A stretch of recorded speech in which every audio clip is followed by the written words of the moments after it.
వంకర టింకర్లగా నడిచేటటువంటి అలవాటు దేనికుందో దానికి భుజంగం అని పేరు. పాముకి నిలువుగా వెళ్ళడం ఎప్పుడూ రాదు. పాము ఎప్పుడు ఇలా వంకర టింకరగానే వెడుతుంది.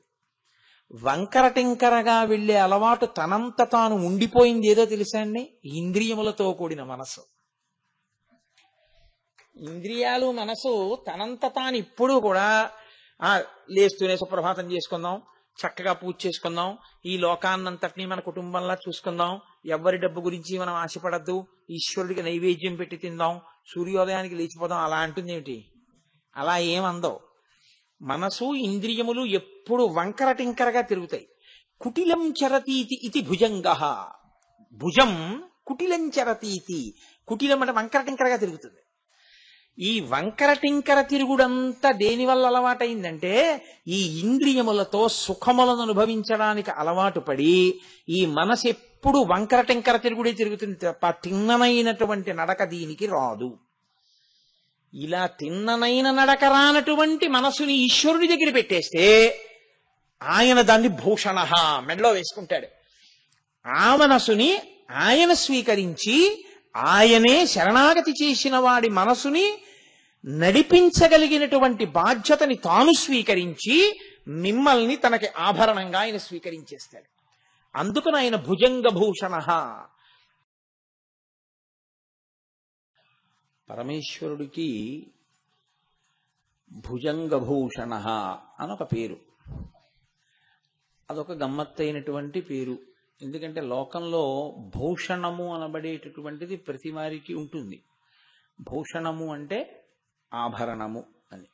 శరీరము యొక్క సౌందర్యమును ఇనుమడింపచేయుట కొరకు భూషణములను ధరిస్తారు. ఒకటి. రెండు, కొన్ని సౌభాగ్య సూచనలుగా భూషణములను ధరిస్తారు. కొన్ని కాళికా పురాణాన్ని అనుసరించి భర్త పక్కన ఉన్నప్పుడు మాత్రమే ధరిస్తారు. 4, అసలు కొన్ని ఆభరణములు లేకుండా వైదిక కర్మాచరణం చెయ్యడం కుదరదు. ఉంగరం ఉందనుకోండి, ఉంగరం లేకుండా ఆచమనం చేయకూడదు. అలా ఆచమనం చేస్తే నెత్తురు చేతిలో పోసుకుని ఆచమనం చేసినట్లు అవుతుంది. కాబట్టి కనీసం దర్భముడి వేసుకోవాలి, వేలికి వేసుకుని ఆచమనం చెయ్యాలి. అందుకని కొన్ని ఆభరణములు తప్పవు, అవి ధరించి తీరాలి ప్రతివారు. మంగళసూత్రం ఇవన్నీ తప్పకుండా ఉంటాయి. ఉండకుండా ఉండడం అనేటటువంటిది వాటికి ఐశ్వర్యంతో ఇంకొక రకమైనటువంటి స్థితితోటి సంబంధం ఏమి ఉండదు. కాబట్టి అన్ని భూషణములు ఒకలాంటివి అని చెప్పడానికి కుదరదు. కానీ ప్రపంచంలో పావుని ఆభరణంగా వేసుకున్నవాడు మాత్రం ఎవరు ఉండడు. ఎందుచేత అంటే ఆభరణము 2 రకములుగా వస్తుంది. ఒకటి మీ అంత మీరుగా చేయించుకున్నది. 2, మీ యొక్క కీర్తి ప్రకాశం చేత కానీ లేదా మీకు బహుమానంగా కానీ వేరొకరి చేత ఇయ్యబడినది కదండి. ఇప్పుడు నాకు మెళ్ళో గొలుసు వేసుకోవాలని కోరిక పుట్టింది. అప్పుడు నేను నా స్వార్జితంతో ఒక గొలుసు వేసుకోవలసి ఉంటుంది. గండపిండేరం అలా సొంతంగా ఎవరికి వాళ్ళు వేసుకోకూడదు. గండపిండేరం ఎవరికి వేస్తారంటే, అయ్యయ్యో ఈయన శరీరం పడిపోతే ఈయన వలన ఉద్ధరింపబడవలసినటువంటి వాళ్ళు కొన్ని 100 మంది ఉన్నాం, మా బతుకులు ఏమైపోతాయి ఈయన పడిపోతే, అందుకని ఈయన కొంతకాలం ఉండాలి ఇంకాను అని కోరుకున్నవారు ఎవరైనా ఉంటే వారు గండపిండేరం వేయాలి. అంతేగాని తనకి తాను గండపిండేరం వేసుకోడు. అందుకే గండపిండేరం వేస్తే ఎవరు వెయ్యాలి అంటే నిజానికి కొడుకులు షష్ఠి పూర్తి వరకే చెయ్యాలి. గండపిండేరం శిష్యులు వేస్తారు. వేసి మా గురువు గారు చాలా కాలం ఇంకా ఉండాలి శరీరంలో అని కోరుకుంటారు. అందుకని 2 రకాలుగానే వస్తాయి భూషణములు. పరమేశ్వరుడికి సౌందర్యమును ఇనుమడింప చేసుకోవడానికి భూషణం పెట్టుకోవలసిన అవసరం లేదు. ఎందుకంటే ఆయన రాశీభూతమైనటువంటి సౌందర్యం. ఆయన సౌందర్యానికి ఒక గమ్మత్తు ఉంటుంది. ఘృత రీతి ఘనీభూతం సచ్చిదానంద విగ్రహం అంటారు. అంటే గడ్డ కట్టిన నెయ్యి, పేరుకున్న నెయ్యి ఎలా ఉంటుందో అలా ఉంటాడు ఆయన అని. పేరుకున్న నెయ్యిలా ఉన్నాడు అనడం వెనక ఉన్న మర్మమేమి అంటే, పేరుకున్న నీతికి ఒక లక్షణం ఉంటుంది, కరిగిపోవడం కదండి. ఆయన కరిగిపోయారండి నా మాటలు విని అంటాం. ఆయన కరిగిపోయారండి అంటే అసలు ఆయన ఇక కనపడడానికి ఏం లేదు, అలా అయిపోయాడని. ఆయనకి కరిగిపోయే లక్షణం ఉంది. ఆ కరిగిపోయే లక్షణం అన్నది లేదనుకోండి, అసలు వీరు ఈశ్వరుణ్ణి పట్టుకోవడం అవసరం కదండి. కరిగిపోవడం అంటే శరీరము తరిగిపోతుందని కాదు దాని ఉద్దేశం. ఆయన మనసు వెన్నపూసలా ఉంటుందని. ఆర్తితో పిలిస్తే పలకకుండా ఉండలేనివాడు అని. కాబట్టి ఘృతరీతి ఘనీభూతం అన్న మాటకు అర్థం ఏమిటంటే, ఎవరైనా ఆర్తితో పిలిస్తే ఇంకా ఎంత పారవశ్యాన్నో పొంది దిగొచ్చేస్తాడు. ఆ దిగి రావడం కూడా ఎలా ఉంటుందో తెలుసా అండి? ఇంకా తాను అంత దిగి రావలసిన అవసరం ఏం లేదు, అంత దిగొచ్చేస్తాడు. అదేమిటంటే బొత్తిగా మీరే ఎందుకండి ఆ పని చేయడం అంటారు చూడండి. మీరు చేయడం ఎందుకు, ఎవరికి చెప్తే చేయరు, అది మీరే చేశారా వెళ్ళి అంటారు. నా మిత్రుడి మీద నాకు చాలా విశేషమైన ప్రేమ ఉందనుకోండి, నేను 50 రూపాయలు ఇచ్చి ఏమయ్యా ఓ 2 డ్రమ్ములు నీళ్లు తోడిపెట్టు అని ఎవరినైనా అనొచ్చు. ఓ 50 రూపాయలు ఇవ్వగలిగిన శక్తి నాకుంది. కానీ నా మిత్రుడి మీద నాకున్న ప్రేమ ఎటువంటిదంటే, నేనే వెళ్ళి 2 డ్రమ్ములు నీళ్లు తోడిపెట్టాను. ఇప్పుడు నేను 2 డ్రమ్ములు నీళ్లు తోడి నా ఒళ్ళు చెమట పట్టేసి ఉంటే ఇంకొక 2 బకెట్లు నేను తోడుతూ ఉండగా ఆఖరణ ఎవరో నన్ను బాగా ఎరుగున్నవారు వచ్చి, అయ్యో అదేంటండి మీరే తోడేయడం ఎందుకు, ఎవరికి చెప్తే తోడం అంటారంటే ఏంటి? అది నువ్వు చేయవలసిన అవసరం ఉందా? నువ్వే చేయవలసిన అవసరం ఎందుకు వచ్చిందంటే అంత ప్రేమ, అంతకి దిగిపోతాడు ఆయన. ఆయన సంకల్పమాత్రం చేత చెయ్యగలడు కాదు, సంకల్పమాత్రం చేత చెయ్యడం మానేసి తాను అలా చేస్తే భక్తుడి పట్ల తన ఔదార్యమునకు అర్థం లేకుండా పోతుందని తానే దిగొచ్చి చేస్తుంటాడు. అవి చాలా గమ్మత్తుగా ఉంటాయి. అలాంటి విశేషాలని మీరు ఆ కోణంలో చూడవలసి ఉంటుంది తప్ప, అదేమిటంటే అలా చేస్తే కానీ శివుడు చేయలేడా అండి అని అనకూడదు. మీకు నేను ఒక ఉదాహరణ చెప్పాలి అంటే దానికి బాగా సరిపోయేటటువంటి వాడు మహానుభావుడు నందనార్. నందనార్ చిదంబరం వెళ్ళాలి అనుకున్నాడు. ఆయన అనుకుని యజమానిని అడిగాడు, నేను చిదంబరం వెళదాం అనుకుంటున్నాను నటరాజస్వామి దర్శనానికని. అంటే ఆయన అన్నాడు, వీడికి ఏం పిచ్చే వెర్రా, వీడి చిదంబరం ఎందుకు అనుకున్నాడు ఆయన. ఈయన భక్తి ఆయనకి ఏం తెలుస్తుంది, భక్తి తెలియబడేది కాదు, అర్థం అవ్వాలంతే. కాబట్టి ఆయన అన్నాడు, అలాగే దానికి ఉంది వెళ్ళు. అంతవరకే వినపడింది నందనార్కి. వెళ్ళన్నాడు, చాలు వెళ్ళిపోవచ్చు యజమాని అనుకున్నాడు. ఆయన అన్నాడు, ఇవాళ రాత్రి మనకున్నటువంటి ఓ 3000 ఎకరాల భూమిని దున్నేసి కలుపు తీసేయి, విత్తనాలు వేయి, ఆకుమడి వస్తుంది, ఆకుమడి అంతా తీ, దూరంగా వరి మొక్కలన్నీ పాతు చక్కగా పెంచి, ఎక్కడా చీడా పైడా పట్టకుండా చూడు, కంకులు వస్తాయి కోతలు కోసేయి, ఆ కంకులన్నీ దులిపేయి, ధాన్యం అన్ని బస్తాలకి ఎత్తేయి, మన ఇంటికి తెచ్చేయి, గడ్డంతా తీసుకెళ్లి వాము వేసేయి, నువ్వు చిదంబరం వెళ్ళిపో అన్నాడు. ఆయనకి ఏది వినపడిందంటే నువ్వు చిదంబరం వెళ్ళిపో అన్నది ఒకటే వినపడింది. ఆనంద పారవస్యంలో ఉన్నాడు. తర్వాత ఈ మాటలు అర్థమయ్యి, ఏంటి రాత్రి 3000 ఎకరాల భూమి నేను దున్ని పంట పండించేయడమా అని. వెళ్ళు అన్నాడు కదా, దాన్ని ఒక్కదాన్నే ఆయన స్వీకరించాడు. ఆయన అన్నాడు, తప్పకుండా మీ చేత ఇది చేసి వెళ్ళు అని ఎవరనిపించాడో వాడే నాకు దర్శనం ఇప్పించడానికి కూడా ఇది చేయించి దర్శనమిస్తాడు. ఇప్పుడు పూచి వాడిది అన్నాడు, వచ్చేసాడు. బ్రహ్మాండమైన వర్షం వచ్చింది. ఆ వర్షంలో అదే ఈశ్వర స్వరూపం, ఆ నల్లమబ్బు మెరుపుతీగా పార్వతీ పరమేశ్వరులు అన్నాడు, నర్తించి పొలం గట్టు మీద పడిపోయాడు. ఆయన సమాధిలోకి వెళ్ళిపోయాడు ఆనందంలో. ఇప్పుడు పరమేశ్వరుడు సంకల్పం చేస్తే అయిపోతాయి అవన్నీ. శివ సంకల్పం వస్తు, అదేం పెద్ద విశేషం ఏంటి కాదు. నా భక్తుడు నా మీద ఇంత నమ్మకం ఉంచినందుకు నేనే దున్నుతానన్నాడు. కైలాసం నుంచి ఆయన దిగొచ్చి ఆ పట్టుపంచ పైకి తీసి గోచి పోసి ఎగ్గట్టాడు. ధర్మం వృషభం ఉందిగా ఆయన దగ్గర, ఆ ఎద్దుని పిలిచి కామధేనువుని నాగలి కట్టాడు. తాను స్వయంగా దుక్కి దున్నాడు. పరమశివుడి యొక్క పాదాన్ని స్పర్శ కలిగితే ఆ పుడమి ఎంత పులకించిపోతుంది. మహానుభావుడు విఘ్నేశ్వరుడు విత్తనాలు చల్లాడు. పరమశివుడు అంత చేస్తుంటే ఊరుకుంటుందా? పార్వతీదేవి నీళ్లు తోడిపోసింది, పొలమంతా నీరు పట్టింది ఆవిడ. ఇప్పుడు సుబ్రహ్మణ్యుడు వచ్చాడు, ఆయన వచ్చి కలుపంతా తీసేశాడు, అక్కర్లేని మొక్కలు అంతే. బ్రహ్మాండమైనటువంటి బియ్యం పండేశాయి. ఒక ఎకరంలో ఏదో 7 బస్తాలో 10 బస్తాలో పండవలసింది 100 బస్తాలు పండేశాయి. నందీశ్వరుడు వచ్చాడు, కోతలు కోసేశాడు, ఆ ధాన్యం అంతా బస్తాలకు ఎత్తేశాడు, దాని మీద నందీశ్వరుడు ముద్ర వేసేశాడు. ఈ బస్తాలన్నీ బండికి ఎక్కించాడు, గడ్డంతా వామి వేసేశారు ప్రమదగణాలందరూను. పరమేశ్వరుడు అంతర్ధానం అయిపోయాడు.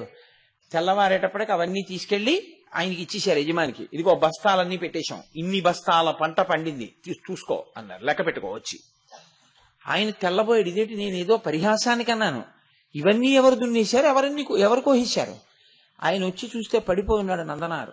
ఆయనకు అర్థమైంది, ఓ ఇతని భక్తికి పరమేశ్వరుడే వచ్చి వ్యవసాయం చేశాడు. ఆయన కాళ్ల మీద పడి, ఈనాటి నుండి నువ్వు నా సేవకుడివి కావు, నీకు నాకు సగపాలు, నా తోడ పుట్టిన వాడితో సమానం అన్నాడు.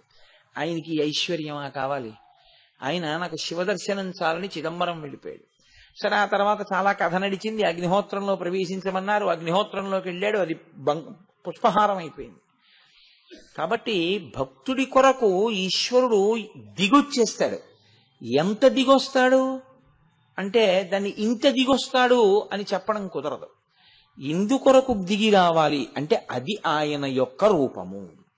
అది బాహ్య సౌందర్యం అంటే బాహ్య సౌందర్యం కూడా. అంతఃసౌందర్యం అంతులేని అంతఃసౌందర్యం. ఆయన చాలా బాగుంటాడు, అందరినీ మోసం చేస్తాడు, ఏమిటి ఉపయోగం?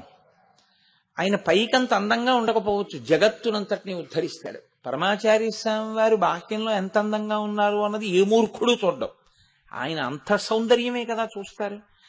అలా పరమేశ్వరుడు ఘృతరీతి ఘనీభూతం సచ్చిదానంద విగ్రహం. ఆయన సత్తు చిత్తు ఆనందమైనటువంటి వాడు.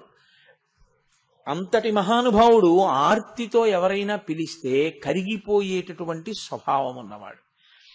అటువంటి పరమేశ్వరుడు ఆయన యొక్క అందాన్ని పెంచుకోవడానికి ఇప్పుడు కొత్తగా ఆభరణం ఒకటి ఆయన పెట్టుకోవలసిన అవసరం లేదు. లేదా ఎవరో ఇస్తే వాళ్ళ ప్రీతి కాదనలేక తాను పుచ్చుకోవాలి. ఎవరిచ్చిన లోకంలో సర్పదానం చేయడానికి అటువంటి వ్రతం లేదు కదండి. సర్పదానము అని వ్రతం ఒకటి ఉంటే అది మీరు నేను కూడా చెయ్యాలి, ఎప్పుడో అప్పుడు చెయ్యొచ్చు. కానీ దానిలో ఉండే ఇబ్బంది ఏమిటో తెలుసా అండి? ప్రతిగ్రహీత ఉండడు. సువర్ణదానం చేస్తున్నాం వచ్చి పుచ్చుకుంటారు, రజిత దానం చేస్తున్నాం పుచ్చుకుంటారు, లవణదానం పుచ్చుకుంటారు, పుస్తక దానం పుచ్చుకుంటారు, భూదానం పుచ్చుకుంటారు, కన్యాదానం సరే. సర్పదానం చేస్తున్నానండి మా ఇంట్లోనూ, అయ్యా మీరు వచ్చి బ్రహ్మస్థానంలో కూర్చున్నావు త్రాచుపామును పుచ్చుకోవాలి అన్నాను అనుకోండి, నీ అసాధ్యం మండిపోని, ఇది ఎక్కడ వ్రతం రా, నేను రానంటాడు. త్రాచుపాముని ఎవడ దానం పుచ్చుకుంటాడు? ఇదం నమమా నీళ్లు పోసి ఇచ్చేస్తే పుచ్చుకుంటాడు ఏంటి ఎవడైనా? ఎవరు పుచ్చుకోరు. కాబట్టి అటువంటి వ్రతం లేదు లోకంలో. కాబట్టి ఒకటి ఇవ్వడము లేదు, ఆయన పుచ్చుకోవడము లేదు. మరి ఎక్కడి నుంచి వచ్చింది అది? అంటే అది ఎక్కడి నుంచి వచ్చిందో తెలుసుకుంటే చాలా గమ్మత్తైనటువంటి విషయం. అనేక విషయాలు మీకు ఆ నాగభూషణ లేకపోతే భుజంగభూషణ అన్న మాటలోంచి మీకు అర్థమవుతాయి. నిజంగా కూడా ఆయన నాగులను ఆభరణంగా పెట్టుకుంటాడు. ఎందుకు పెట్టుకుంటాడు అంటే ఆయన కొరకు కాదు, వాటి కొరకు. మనం చూడండి, ఒక్కొక్కసారి ఆర్తి కలిగిన కాలంలో అయ్యా ఏమనుకోకండి మీ ఇంట్లో ఉండిపోతానంటాం, మీ ఇంట్లో ఉండిపోతానండి అంటారు. ఎందుకంటే అక్కడ ఉంటే రక్షణ కలుగుతుంది అని అలా ఉండిపోతుంటారు. ఒకప్పుడు కృష్ణదేవరాయల వారికి ఆపద వస్తే వ్యాసరాయల వారు ఎవ్వరికీ తెలియకుండా కృష్ణదేవరాయల వారిని సింహాసనం నుంచి దించేశారు. ఆయన్ని దించేసినట్టు కూడా ఎవరికీ తెలియదు. అప్పటికి ఆయన పేరు వ్యాసతీర్థులు, ద్వైతమత ప్రవర్తకులైన ఆయన. రాయలు అన్న పేరు తను తగిలించుకుని వ్యాసరాయలు అన్న పేరుతో పట్టాభిషేకం చేసేసుకున్నారు. ఎందుకని అంటే కుహు యోగం వచ్చింది, అదొస్తే ప్రభువు మరణిస్తాడు. కాబట్టి ఇప్పుడు ప్రభువుని రక్షించడానికి ప్రభువుని పదవిలోంచి తీసేశారు. ఇప్పుడు ఆయన ప్రభువు కాదుగా, ప్రభువు లేకుండా ఉండకూడదు. వ్యాసరాయల వారు సింహాసనం మీద కూర్చున్నారు. ఏ యోగమైనా మహాభక్తుడిని ఏం చేస్తుంది? కాబట్టి వ్యాసరాయల వారిని ఏం చేయలేకపోయింది. ఆ కాలం వెళ్ళిపోయిన తర్వాత మళ్ళీ ఆయన కృష్ణదేవరాయల వారికి పట్టాభిషేకం చేసేశారు. చేసేసి వ్యాసరాయల వారు వెంకటాచలం వెళ్ళిపోయారు. స్వామి పుష్కరిణి ఆ గట్టు చివర ఉండే హనుమ దేవాలయం వ్యాసరాయల వారు ప్రతిష్ఠ చేసింది. మన ప్రారంధం ఏమిటంటే వెంకటాచలానికి రికమెండేషన్ లెటర్లు ఇచ్చేవాళ్ళు చాలా మంది ఉంటారు, కానీ పెద్ద పెద్ద పదవుల్లో వచ్చిన సామాన్య భక్తులకి ఏ దేవాలయం ఏమిటి, దాని ప్రాముఖ్యత ఏమిటి అని చెప్పడానికి 500 రూపాయలు పెట్టి బోర్డు పెట్టడానికి బహుశా తిరుమల తిరుపతి దేవస్థానం వారికి నిధులుంటావు. మిగిలిన అక్కర్లేని వాటి అన్నింటికీ నిధులుంటాయి, రికమెండేషన్ లెటర్లు ఇవ్వడానికి చాలా మంది ఉంటారు. అది ప్రారబ్ధ కర్మ ఇవాళ భక్తులకి. అందుకని అక్కడ దేవాలయానికి ఆ బోర్డు ఉందో లేదో కూడా నాకు తెలియదు. ఈ కారణం చేత వ్యాసరాయలు అన్న పేరుతో ఆయన కొంతకాలం పరిపాలన చేశారు. అంతటి మహానుభావుడు. కాబట్టి తలుచుకుంటే సంకల్ప బలం చేత మృత్యువుని గట్టెక్కించగలిగినటువంటి సమర్థత కలిగినటువంటి మహాపురుషులు ఉంటారు లోకంలో. పావుని దానం పుచ్చుకోవడం కానీ, పావుని ఒంటి మీద వేసుకోవడం కానీ ఎవ్వరూ చేయరు. ఎవ్వరూ ఎందుకు చెయ్యరు అంటే ఒక్కటే కారణం, పాము మృత్యువునకు సంకేతం. అందుకే పావుని మనం చూశామా అన్నది ప్రధానం కాదు, పాము మనని చూసిందేమో అన్న అనుమానంతో సగం చచ్చిపోతాడు.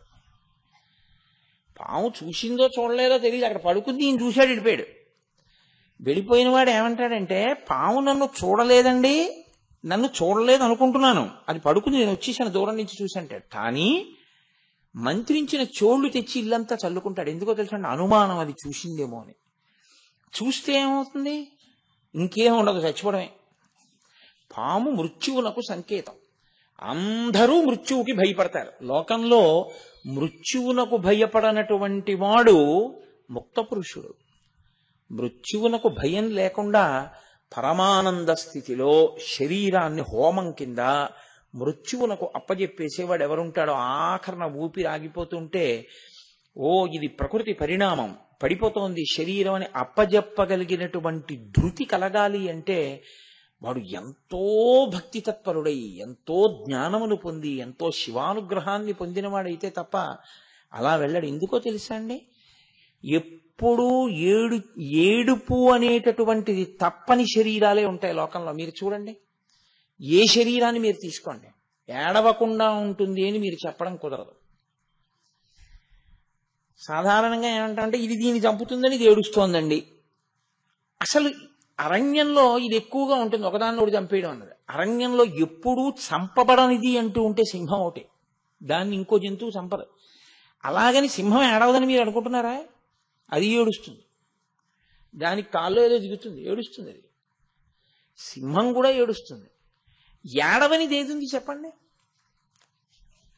ఏడవని శరీరాలు ఎందుకుంటామంటే, శరీరాన్ని అంతకుముందు వదిలేటప్పుడు ఏడుస్తూ వెళ్ళాడు, ఆఖరి పనిది. దానికి కొనసాగింపు తర్వాత శరీరం. ఏడుస్తూ ఎడతాడు. నవ్వుతూ అప్పచెప్పాడు అనుకోండి, నవ్వుతూనే ఉండడానికి శరీరం లేదు కాబట్టి ఎప్పుడూ నవ్వుతూ ఉండే శివుడిలో కలిసిపోతాడు. అంతే తేడా శాస్త్రంలో. కానీ ఆ సాధన రావడం చాలా కష్టం. ఆ సాధన తెలియాలంటే ఎప్పుడు లోపలి ఆనంద స్వరూపం తెలియాలి, శివుడు తెలియాలి. శివుడు తెలియాలంటే శివానుగ్రహం ఉండాలి, లేకుండా తెలియడు. అది కలిగిందనుకోండి నవ్వుతూ వెళ్ళిపోతాడు. నవ్వుతూ వెళ్ళిపోయాడంటే ఇక రాడు, ఏడుస్తూ వెడతాడు. ఎందుకు ఏడుస్తాడంటే అయ్యి బాబోయిది పడిపోతుంది, అయ్యి బాబోయిది పడిపోతుంది, అయ్యి బాబోయిది పడిపోతుంది, ఎంత బెంగో. ఏడుస్తూ వెళ్ళిపోతాడు కాబట్టి మళ్ళీ ఏడుపు ఉండి తీరవలసిన శరీరంలోకే వస్తాడు, తప్పదు. అందుకే ఆ వచ్చేటప్పుడు ఏడుపు ఉంటుంది. ఎంత టెన్షన్ అండి. భార్య ఆ ప్రసూతి గదిలో ఉంటే బయట భర్త గారు ఎన్ని మొక్కులు మొక్కుకుంటూ తిరుగుతుంటాడు.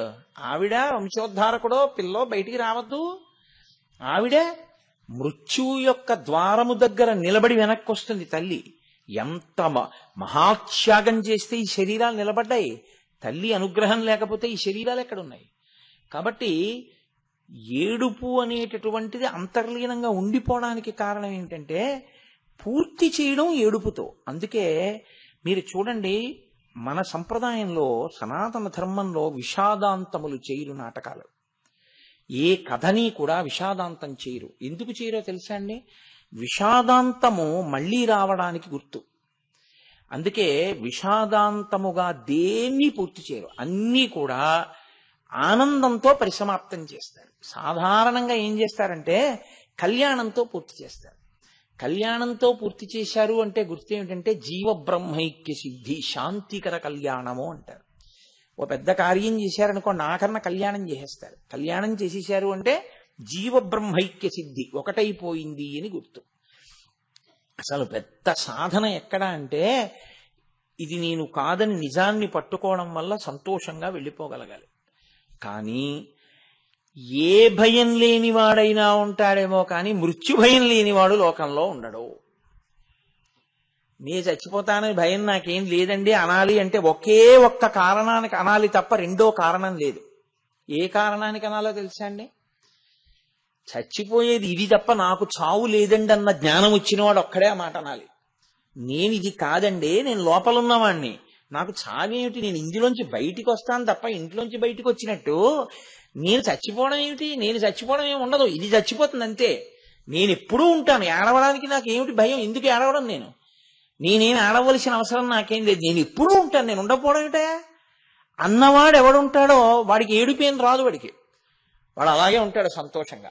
ఇది పడిపోతుంటే అవును తెలుసు కదా, ఇంట్లోంచి బయటకు వచ్చాను, సినిమా హాల్లోంచి బయటకు వచ్చాను, సభలోంచి బయటకు వచ్చాను, గుళ్ళోంచి బయటకు వచ్చాను, ఇందులోంచి బయటకు ఎడతానని తెలుసు ఇప్పుడు బయటకు ఎడుతున్నాను, ఈశ్వరుడు ఆజ్ఞ అయింది వెళ్తున్నాను, అంత మాత్రం చేత నేను లేకుండా ఏం పోను. ఇంట్లోంచి బయటకు వస్తే నేను లేకుండా పోయానా, సభలోంచి బయటకు వెడితే నేను లేకుండా పోయానా, ఇందులోంచి బయటకు వెళ్ళినా నేను లేకుండా పోనన్నవాడు ఇంట్లోంచి బయటకు వచ్చినప్పుడు ఎంత నవ్వుతూ వస్తాడో ఇందులోంచి బయటకు వెళ్ళినప్పుడు అంత నవ్వుతూ పెడతాడు. అంత నవ్వుతూ వెళ్ళాడు కాబట్టి వాడికి ఏడవడానికి శరీరం పుచ్చుకోకూడదు, కాబట్టి వాడికి రాడు. అదే శివానుగ్రహం. కాబట్టి ప్రపంచమంతటినీ ఆవహించినది ఏదుందో అది మృత్యు భయం. నాకు డబ్బు లేదన్న భయం లేదు, పిల్లలు వృద్ధిలోకి రాలేదన్న భయం లేదు, ఆరోగ్యం లేదన్న భయం లేదు, తిన్నది జీర్ణం కాదన్న భయం లేదు, మృత్యు వచ్చేస్తుందేమో అని భయం. ఎవరినన్నా చూడండి, ఏ కష్టం లేకపోయినా దేనికి ఏడుస్తాడంటే అయ్యి బాబోయ్ చచ్చిపోతానేమోనండి. అందుకే కొంతమంది భయం ఎక్కడి వరకు ఉంటుందో తెలుసా అండి, ఆయనకి 70 ఏళ్ళని చెప్పడానికి భయపడతాడు కొంతమంది. నాకు 70 అంటే అబ్బో పెద్దవారు మీరన్నాం అనుకోండి, అవును ఏమైంది నాకు పెద్దరికం వచ్చిందండో, 70 వచ్చింది పెద్దవాడి అయిపోయాను అంటే ఇంకా పడిపోయే సమయం కూడా వచ్చేసింది అంటున్నాడు వీడేమో అని వాడు వయసు చెప్పడానికి భయపడుతుంటారు. ఎంత అజ్ఞానం అది. అలా వయసు చెప్తే పడిపోతావా, వయసు చెప్తే పడిపోయే మాట అయితే వయసు చెప్పనంత మాత్రం ఉండిపోయారు ఆ లోకంలో అందరూ. పడిపోయిన తర్వాత ఎలాగో పడిపోతుంది, నీ డేట్ ఆఫ్ బర్త్ కి కుడి చేతి పక్క డేట్ ఆఫ్ డెత్, పడిపోయేది ఎలాగో పడిపోతుంది అన్నవాడికి భయం ఏముంది, వీడంటే పడిపోతుందా అనకపోతే ఉండిపోతుందా, ఏమీ లేదని ధైర్యంగా ఉంటాడు. కాబట్టి అందరిది మృత్యు భయం, ఆయనకు అసలు ఆ భయ శబ్దం లేదు. భయ శబ్దం ఎందుకు లేదో తెలుసా అండి, ఆయనే ఆత్మ, అదే మీరు కూడా, అదే నేను కూడా. కానీ భయం ఎందుకు వచ్చిందంటే జీవుడన్న భావన చేత వస్తోంది. ఈ మాయ ఆయన ఎత్తాలి, ఎత్తి కాదు నువ్వు శివుడవే అని ఆయన మనకు అనుభవంలోకి తేవాలి. అది ఆయన అనుగ్రహం. ఆయన అనుగ్రహించాడా అంతే, వస్తుంది ఆ ధైర్యం. కాబట్టి ఆయన మృత్యుంజయ, ఇది చెప్పడానికి ఆయన పావుల్ని ధరిస్తాడు, ఆయనకి అది భూషణం. మనకో మనం చూడడం కాదు, అది చూసిందేమో అన్న భయంతోనే సగం చచ్చిపోతాం మనం. అది తేడా కాదు. నిజంగా కూడా లోకంలో పావులకి ఒక పెద్ద ఉపద్రవం వచ్చింది. వాటికి వచ్చిన ఉపద్రవం ఏమిటో తెలుసా అండి, వాటికి ఒక శరీర స్థాయిలో అంటే ఏదో స్థూలంగా ఒక ఉపాధి స్థాయిలో వచ్చిన ఉపద్రవం కాదు, మొత్తం పావులే చచ్చిపోవలసిన విషయం ఒకటి వచ్చింది. అందులో కొన్ని పావులు మాత్రమే బతుకుతాయి, మళ్ళీ కొన్ని పావులు బతకడానికి వీలు లేదు. ఎందుకు వీలు లేదు అంటే తల్లి శాపమే ఉంది వాటికి. వినతా కద్రువ ఆ తోకకి చుట్టుకోవడం మహాభారతం మొట్టమొదటే ప్రారంభం, ఆది పర్వంలోనే. అక్కడ తల్లి శాపం చేత పడిపోతామేమో అని భయం ఉంది కొన్నింటికి. అందుకని కాదు, వాసుకి మొదలైన వాళ్ళు తల్లి మాట వినని వాళ్ళు. అందుకని వాళ్ళకి మేము చచ్చిపోతామన్న భయం ఉంది. చచ్చిపోతామన్న భయం ఉండడం వల్ల వాళ్ళు ఏం చేశారంటే బ్రహ్మగారి దగ్గరికి వెళ్ళి అడిగారు, ఎలా తీరుతుంది మాకు ఈ భయం అని. మీ చెల్లెలు జరత్కారుని తీసుకెళ్లి జరత్కారుకిచ్చి వివాహం చేయండి అన్నారు. అప్పుడు సరే వాళ్ళిద్దరికీ వివాహం చేయడం వల్ల ఆ జరత్కారు రక్షించాడు, జనమేజయ సర్పయాగంలోకి వచ్చి వీళ్ళని కాపాడాడు. కానీ వీళ్ళకి మృత్యు భయం పోలేదు. ఎందుకు పోలేదో తెలుసా అండి, జనమేజయ సర్పయాగంలో అయితే బతికారేమో కానీ ఈ పావుల్ని ఆహారంగా లక్షణం పెట్టుకున్నవాడు ఒక ఆయన ఉండిపోయాడు. ఆయనే గరుత్మంతుడు. ఆయన పని ఏమిటి అంటే పావుల్ని తినడమే పనిగా ఉంటాడు ఆయన. అంటే దాని అంతరార్థం వేరనుకోండి, బాహ్యంలో ఆయన పావుల్ని తింటాడు. కాబట్టి ఎంత పెద్ద పాము కనపడితే ఆయనకు అంత సంతోషం. వాసుకి చాలా పెద్ద పాము. ఎంత పెద్ద పాము అంటే ఆయననే చుట్టారు మందర పర్వతానికి, చుట్టి క్షీరసాగర మథనం చేశారు. ఈ వాసుకి ఒకానొకప్పుడు ఒక అరణ్యంలో తిరుగుతున్నాడు. గరుత్మంతుడు చూశాడు, చూసి ఇవాళ మంచి ఆహారం దొరికిందిరా అని ఆయన ఈ వాసుకుని తరిమాడు. తరిమి వాసుకుని తన రెక్కలతో కొట్టి తన వాడి ముక్కుతో గాడ వేసి కాలికున్న గోళ్లతో పొడిచి హింసించి చంపే ప్రయత్నం చేశాడు. వాసుకి కూడా శక్తివంతుడు. ఆయన ఒక గుహలో దూరాడు.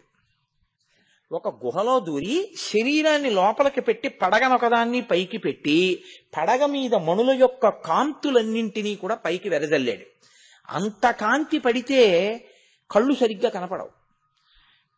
గరుత్మంతుడికి ఉన్న గొప్ప శక్తి ఏమిటంటే చూడగలగడమే. వైనతేయులు 7వ అంతరంలోంచి చూస్తారు. వాళ్ళు ఎంత దూరం నుంచి అయినా చూస్తారు. అది వాళ్ళకే ఉన్న శక్తి. రామాయణంలో కిష్కింధకాండలో చెప్తారు.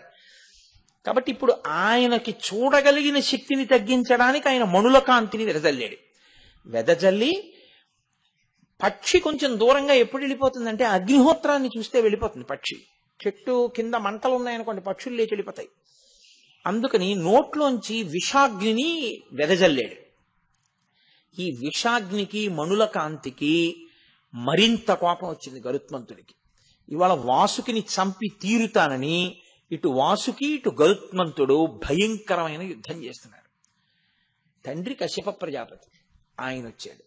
వచ్చి అన్నాడు, ఒరే తినడానికి నీకు ఇంతకన్నా ఆహారం లేదురా, ఏమిట్రా ఈ ఉపద్రవం, ఏమిటి కొట్టుకోవడం, ఊరుకో అని ఆయన వేరే ఒక పెద్ద విశేషాన్ని ఒకదాన్ని చెప్పాడు. ఫలానా చోటుకెళ్ళు, ఫలానా చోట ఒక బ్రాహ్మణుడు ఉన్నాడు, ఆ బ్రాహ్మణుడిని తిన్నప్పుడు కంఠం మండుతుంది, మండినప్పుడు బయటకు ఉమ్మేసి.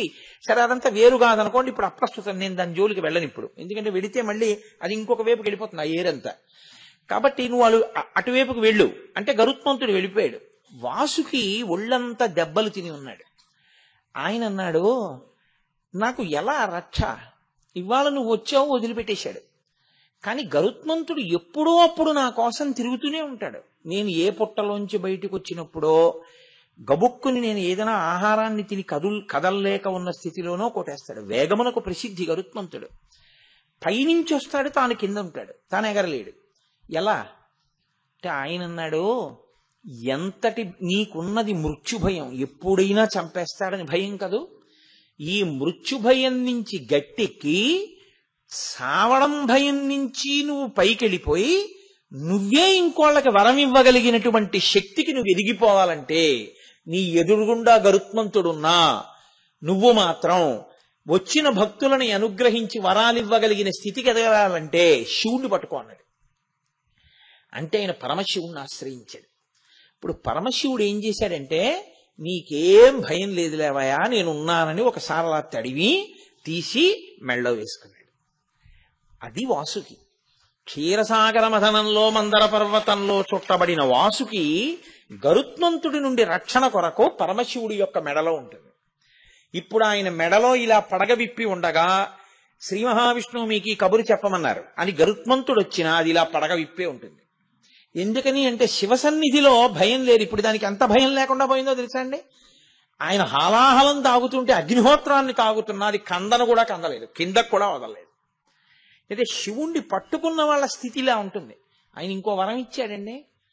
శివుణ్ణి పట్టుకోవడం అంటే ఒక అందుకు పట్టుకుంటే ఎంత దూరం వెడుతుందో చూడండి. ఆయన అనుగ్రహం అంటే అది శివానుగ్రహం అంటే. అందుకే లోకంలో శాపవాక్కు ఒకటి ఉంటుంది.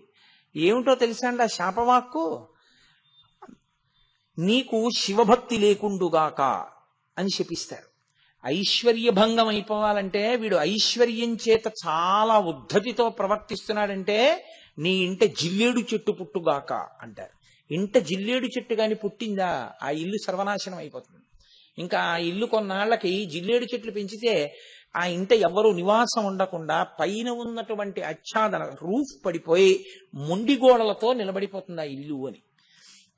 నీ ఇంట జిల్లేడు చెట్టు పుట్టుగాక ఐశ్వర్యభంగం, నీకు శివభక్తి లేకుండుగాక ఆత్మోద్ధరణ ఉండదు. కాబట్టి శివభక్తి అంత ముఖ్యం ప్రతివాడికి. శివభక్తి లేకపోతే వాడి ఆత్మకి వాడు ఉద్ధారకుడు కాలేడు, వాడు పైకి రాలేడు. అందుకే చేతులారంగ శివుని పూజింపడేని అంటారు పోతన గారు. కాబట్టి ఇప్పుడు ఆయన పరమశివుడు మృత్యుభయం నుంచి తప్పుకోవడానికి వాసుకి ఆశ్రయిస్తే ఆయన అన్నారు, నువ్వు ఏ స్థితికి వెడతావో తెలుసా? ఎక్కడకొచ్చి నిన్ను గరుత్మంతుడు కొట్టి ప్రాణభయాన్ని కల్పించాడో అక్కడికే వెళ్ళిపో, ఏం భయం లేదు.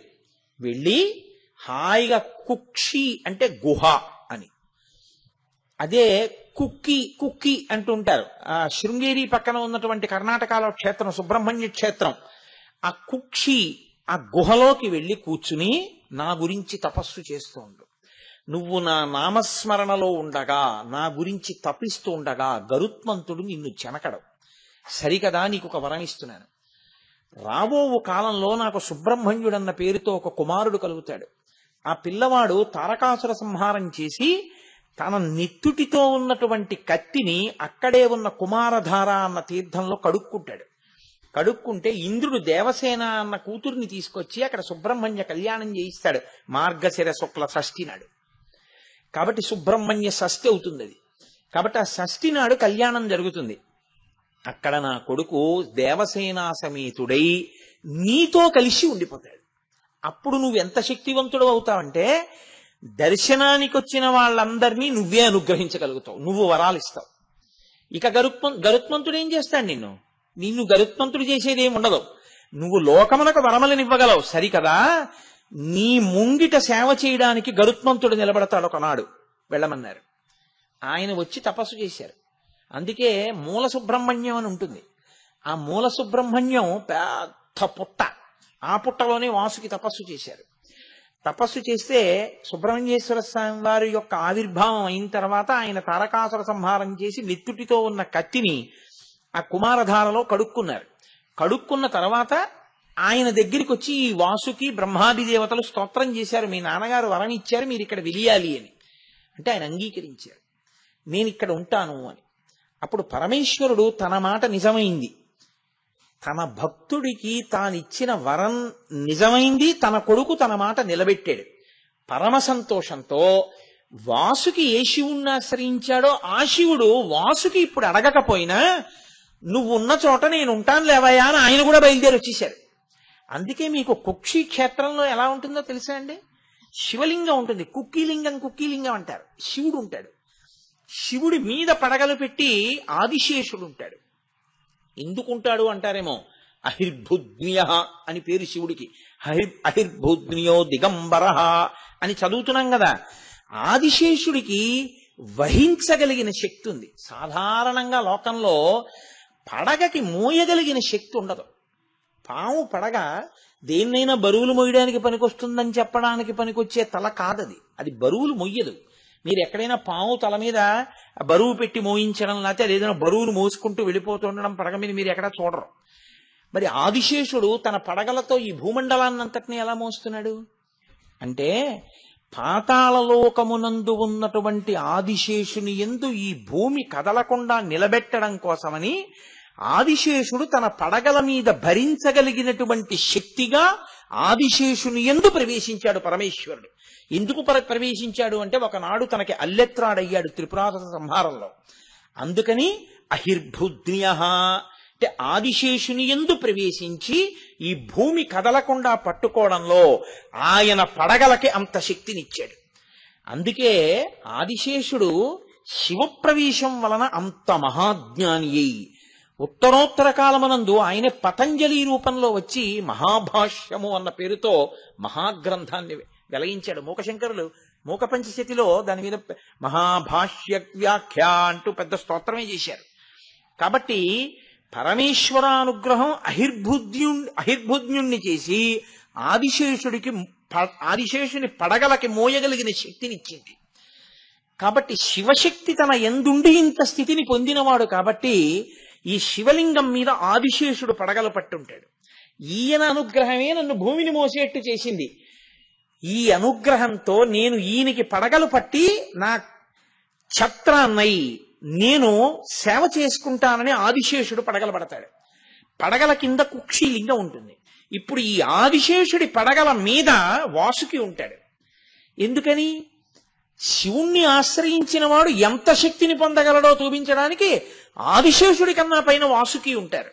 ఈ వాసుకి పైన సుబ్రహ్మణ్యేశ్వరుడు ఉంటాడు.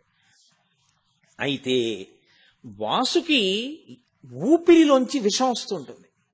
ఎప్పుడు విషం వస్తుంది కాబట్టి మీరు లోపలికి వెళ్ళడం కుదరదు. కుక్షిలో లోపలికి వెళ్ళడం కాదు, గుడి తలుపులు చాలాసేపు వేసున్న తర్వాత తలుపులు తీస్తే ఎదురుగుండా కాని వెడితే రోగము సంప్రాప్తిస్తుందేమో అని భయం చాలా మందికి ఏమి అదే చెప్తారు. అందుకే కుక్షి క్షేత్రంలో ఏం చేస్తారంటే గరుడ స్తంభం ఉంటుంది ఎదురుగుండా. ఈ గరుడ స్తంభం ఏం చేస్తుందంటే వాసుకి విడిచిపెట్టినటువంటి విషజ్వాలల్ని విరిచేస్తుంటుంది. అందుకని ఆ సేవ చేసుకోవడానికి నించుంది గరుడ స్తంభం తప్ప ఇప్పుడు వాసుకిని ఏమీ చేయలేకపోయాడు. ఎందుకని? శివలింగం ఉంది కింద, పరమశివుడు ఉన్నాడు. పరమశివుడున్న కారణం చేత వాసుకి గరుత్మంతుని వలన భయం లేకుండా పోయింది. అక్కడ వాసుకి ఏం చేస్తాడో తెలుసా అండి? అత్యద్భుతమైనటువంటి ఉపకారం చేస్తాడు. ఈశ్వరుడికి నివేదన అయిన తర్వాత అక్కడ ఉండేటటువంటి అర్చకులు అన్నం తింటారు. అర్చకులు అన్నం తిన్న తర్వాత మిగిలిపోయినటువంటి విస్తళ్ల మీద దొల్లడం ఒక సేవ అక్కడ. అది ఎన్నో సంవత్సరాల ముందు బుక్ చేసుకుంటారు. బుక్ చేసుకుంటే ఆ బ్రాహ్మణులు అక్కడ ఉన్న అర్చకులు భోజనం చేసి విడిచిపెట్టేసిన విస్తళ్లు వేస్తే దాని మీద దొల్లి వాళ్ళ భక్తి విశ్వాసాలతో అనారోగ్యం నుంచి బయటకు వస్తారు. చర్మ వ్యాధులు పోతాయని. అందుకే మీరు కుక్షిలో ఎప్పుడైనా లైన్లో దర్శనానికి క్యూలో నించుంటే అటు ఇటు చూస్తే, జాగ్రత్తగా పరికించి చూస్తే, ఏదో 4 బస్సుల్లో ఓ ఊరు వాళ్లే వెళ్ళిపోయి నించుంటే వాళ్లే ఉంటారు అటు ఇటు, అది వేరు విషయం. మీరు ఏ ఒక్కరో వెళ్ళి నిలబడితే మీ ముందు, మీ వెనక, మీ పక్కన చాలా మంది రకరకాల చర్మ వ్యాధిగ్రస్తులు నిలబడి కనపడతారు. ఎందుకో తెలుసా అండి? అక్కడ వాసుకి శక్తి అటువంటిది. ఆయన సుబ్రహ్మణ్యుడు కలిసి ఆ కుమారధార యందు స్నానం చేస్తే చర్మ వ్యాధులు పోగొడతారు. అందుకే అక్కడికి వెళ్ళి స్నానం చేస్తుంటారు. అక్కడికి వెళ్ళి ఆ విస్తరాకులు మీరు దొల్లుతారు. అక్కడ సుబ్రహ్మణ్యేశ్వర స్వామి వారి అనుగ్రహం అండి. ఎదర వస్తోందిగా మార్గశీర్ష శుక్ల షష్ఠి. ఆ మహానుభావుడు కనపడి చెప్పాడు. దేవాలయాన్ని నిర్వహించేటటువంటి వ్యక్తులకి, ప్రధానుడికి కల్లో కనపడి చెప్పాడు, మీరు నాకు నైవేద్యం పెట్టడానికి ఎప్పుడూ లోటు రాకుండా అక్షయ పాత్రని పంపిస్తున్నాను. ఆయన గుడి పక్కనే వెడుతుంటుంది ఒక తీర్థం. తీర్థము అన్నదానికి అర్థం ఏమిటి నేను మీకు పూర్వం ఒకసారి చెప్పాను. అందులో స్నానం చేస్తే యజ్ఞం చేసిన ఫలితం వేస్తారు. దానికి తీర్థం అని పేరు. కాబట్టి అక్కడే వెడుతుంది. ఆ తీర్థంలో ఉన్నాయి అక్షయ పాత్ర. నాకు సేవ చేసినప్పుడు దర్పణం చూపిస్తారు, దర్పణం దర్శయామి అని. ఆ అద్దం అక్కడ ఉన్నాయి. గుడి పక్కన కొట్టుకొచ్చి వరదలో వెళ్ళి తెచ్చుకోమన్నారు. ఆయనకి నిన్న రాత్రికి అలొచ్చింది. ఆయన ఇవాళ పొద్దున్న స్నానం చేసి గుడి దగ్గరికి వచ్చి చూశాడు, ఇంత వరదలో నిలబడతాయా అని. ఖచ్చితంగా దేవాలయం పక్కనే ఉన్నటువంటి తీర్థం వరద కింద వెళ్ళిపోతుంటే ఆ వరదలో కొట్టుకుపోకుండా అక్కడే నిలబడి కనపడ్డాయి. నీటి మీద తేలుతూ ఒక దర్పణం, ఒక అక్షయ పాత్ర ఇప్పటికీ ఉన్నాయి కుక్షి సుబ్రహ్మణ్య క్షేత్రంలో. చిత్రం ఏమిటో తెలుసా అండి? అన్నం వండి ఈశ్వరుడికి నైవేద్యం పెట్టే ముందు అక్షయ పాత్రకి నైవేద్యం పెట్టి తీసుకెళ్లి నైవేద్యం పెడతారు. దాన్ని యథార్థంగా అవి ప్రవాహంలో వచ్చాయి కుక్షి తీర్థంలో. కాబట్టి అందుకే వాసుకి ఎక్కడ తపస్సు చేశాడో ఆ మూల సుబ్రహ్మణ్యాన్ని దర్శనం చేయకుండా సుబ్రహ్మణ్యుడు వెలిసినటువంటి సుబ్రహ్మణ్యాన్ని ఒక్కదాన్ని చూసి వచ్చేస్తే కుక్షి సుబ్రహ్మణ్యం వెళ్ళిన ఫలితం మీ ఖాతాలో వేయనన్నాడు ఈశ్వరుడు. మీరు ఎక్కడ వాసుకి తపస్సు చేశాడో అక్కడికి వెళ్ళాలి. అందుకే మూల సుబ్రహ్మణ్యం అని గుళ్ళోకి వెళ్ళి తలుపులోంచి బయటకు వెడితే, సరే మనందరం చాలా మంది వెళ్ళాం కలిసి, వేరే విషయం అనుకోండి. ఆ తలుపులోంచి వెడితే అక్కడ మూల సుబ్రహ్మణ్యం ఉంటాడు. తెలియని వాళ్ళ కోసం చెప్తున్న మాట నేను. కాబట్టి ఆ మూల సుబ్రహ్మణ్యాన్ని దర్శనం చేసుకుని వస్తారు. అంత గొప్ప స్థితిని వాసుకి పొందాడు అంటే దేనివల్ల పొందాడు? కేవలం శివానుగ్రహం. అందువల్ల ఆయన నాగభూషణుడయ్యాడు. అంటే నన్ను పట్టుకున్న వాళ్ళు ఎవరుంటారో వాళ్ళకి మృత్యుభయం తీరిపోవడం కాదు, అనుగ్రహించగలిగిన శక్తి పొందుతారు. నాలా ఇంత స్థితిని ఇవ్వగలను. ఇది చెప్పడానికి ఆయన భుజంగభూషణో భర్గో గిరిధన్వీ గిరిప్రియ, ఆయన భుజంగభూషణుడయ్యాడు. కాదు పూర్వం మణినాగము అని ఒక నాగం, చాలా పెద్ద పాము.